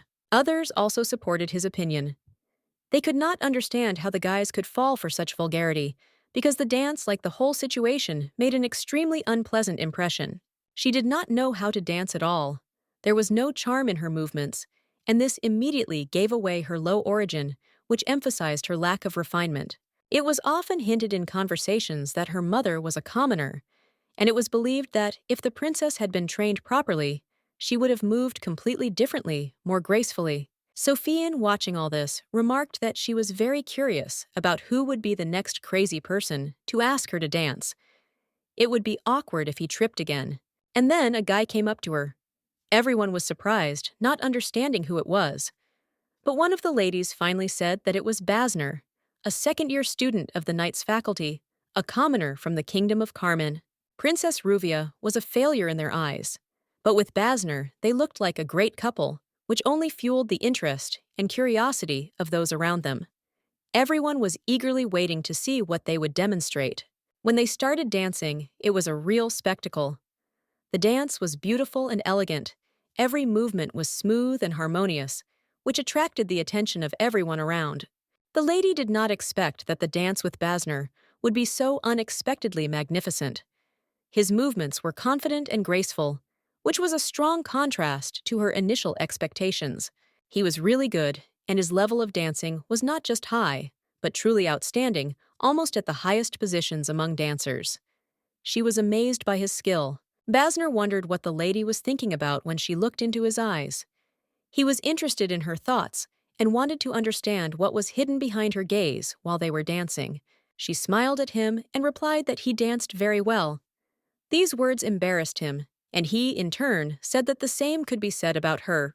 The guy said it was his first dance with a lady, and he was amazed by her movements, which looked incredibly graceful and smooth, as if she was born for this. However, in reality, he felt a slight disappointment. He could not understand why the lady did not share his excitement and did not see anything special in it. He admitted that he had dreamed of asking her out first, but it hadn't worked out that way. He wanted her to feel like this was an important moment for him, not for everyone else. She just smiled and asked with interest what the difference was, because it wasn't that important to her. She didn't consider it something exceptional. Eventually, they started dancing. The guy, a little embarrassed, asked if she would agree to another dance if he asked her again. The lady nodded, and the boy was amazed. He could not believe that she had agreed, and he felt delight and hope growing inside him. The lady smiled and confirmed her words. She really enjoyed dancing with him. She enjoyed the moment when the dancer was so masterfully performed. Although she doubted that she would come to the next banquet, her dance with this guy left an unforgettable impression. Everyone around her was amazed by her grace and ease. No one could have imagined that Princess Ruvia could move so gracefully. Her dance combined elegance, nobility technique, and unrivaled beauty. The ladies whispered that dancing with a commoner was certainly Ruvia's style. Mule was certainly an aristocrat, but his reputation left much to be desired, and everyone knew it. Basnir was of course a commoner, and many had no doubt that she would continue to dance with such people. This did not surprise anyone who knew Ruvia. At the same time, Princess Sofian was clearly dissatisfied. She believed that Ruvia would never be able to live up to her level, and she could not hide her disdain. Sofian bitterly stated that she no longer had anyone to dance with except commoners, and next time, perhaps her partner would be someone from the lower class. Many doubted that anyone else would dare to ask her out. But suddenly, unexpectedly, another man approached Ruvia and asked her to dance. Everyone was shocked when they saw who had approached. When the lady turned around, her face showed amazement. It was so unexpected that she herself could not believe it. She didn't expect the crown prince himself to ask her to dance. Ruvia hoped he wouldn't do it publicly to avoid unnecessary talk.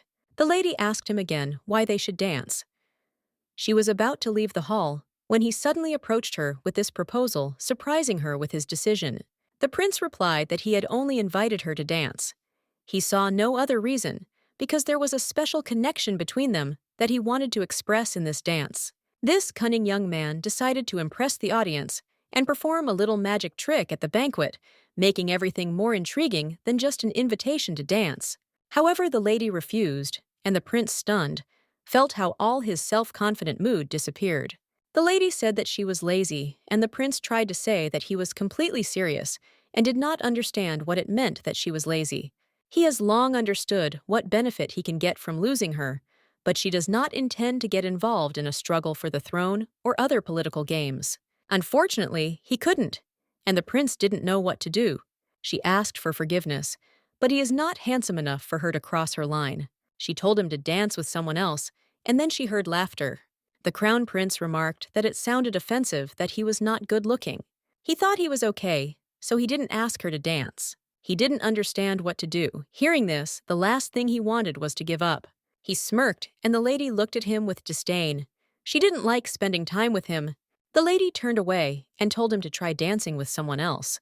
Then the persistent prince decided to say that he had heard that the lady had sold his gift. This suddenly made her wary, and he asked again if the princess knew that selling an imperial gift without permission was illegal. After all, it's an insult to the empire. This bastard got to it without any problems. She noticed that his excessive persistence was off-putting, so she sold the dress. The prince asked again what difference it made. After all, she said that he was very good. Perhaps at least through persistence, he will be able to win her heart. The lady said that she was the bride of his younger brother, the fourth prince, but the gentleman noted that they were not engaged yet, and the princess was most likely going to break off this engagement. The lady was in complete shock. She did not understand how he knew about this, so he said that this lady should not refuse to dance with him because she was so beautiful. Before that, he reported on her, and now he is threatening. This crown prince is so funny that the lady doesn't even have any comments on it. He also says that it seemed to him that he had done nothing, but she decided to agree anyway. The prince asked her not to push him away, because he really wasn't that bad. The lady looked at him with indifference. It seems that all crown princes have bad character. She tried to step on his foot every time, but each time he managed to remove it. The lady asked why he was dodging if he liked her so much. He decided to use protective magic. The gentleman replied that his legs were as dear to him as the lady's, which caused her to frown. He looked at her and asked if she really didn't like him that much. She said that it was true, and she really didn't like him. Ruvia didn't understand at all why he didn't want to hear her. The guy didn't understand why this was so. It was unlikely to be because of his unattractiveness. The lady replied that she did not like insincere people, and the prince did not understand what she was talking about. The lady said that she meant those who have hidden thoughts in their heads. The fourth prince's fiancée, and the princess of the Ruxan Duchy. If she were an ordinary girl, he wouldn't treat her like that. She looked at him again with indifference. The situation had not changed. If she were an ordinary girl, it would be more difficult to ignore his offer so openly. The middle prince asked if his having other reasons was really so unacceptable to her. The lady said that this is not true at all. Circumstances in life can be different.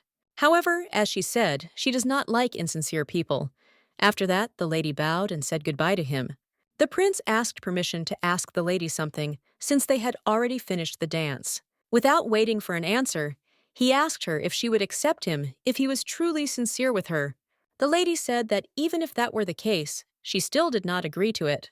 The crown prince was embarrassed and asked why she was doing this to him. He was confused because he was not that bad. The lady said that it is still difficult for her to accept anyone, and this concerns not only him,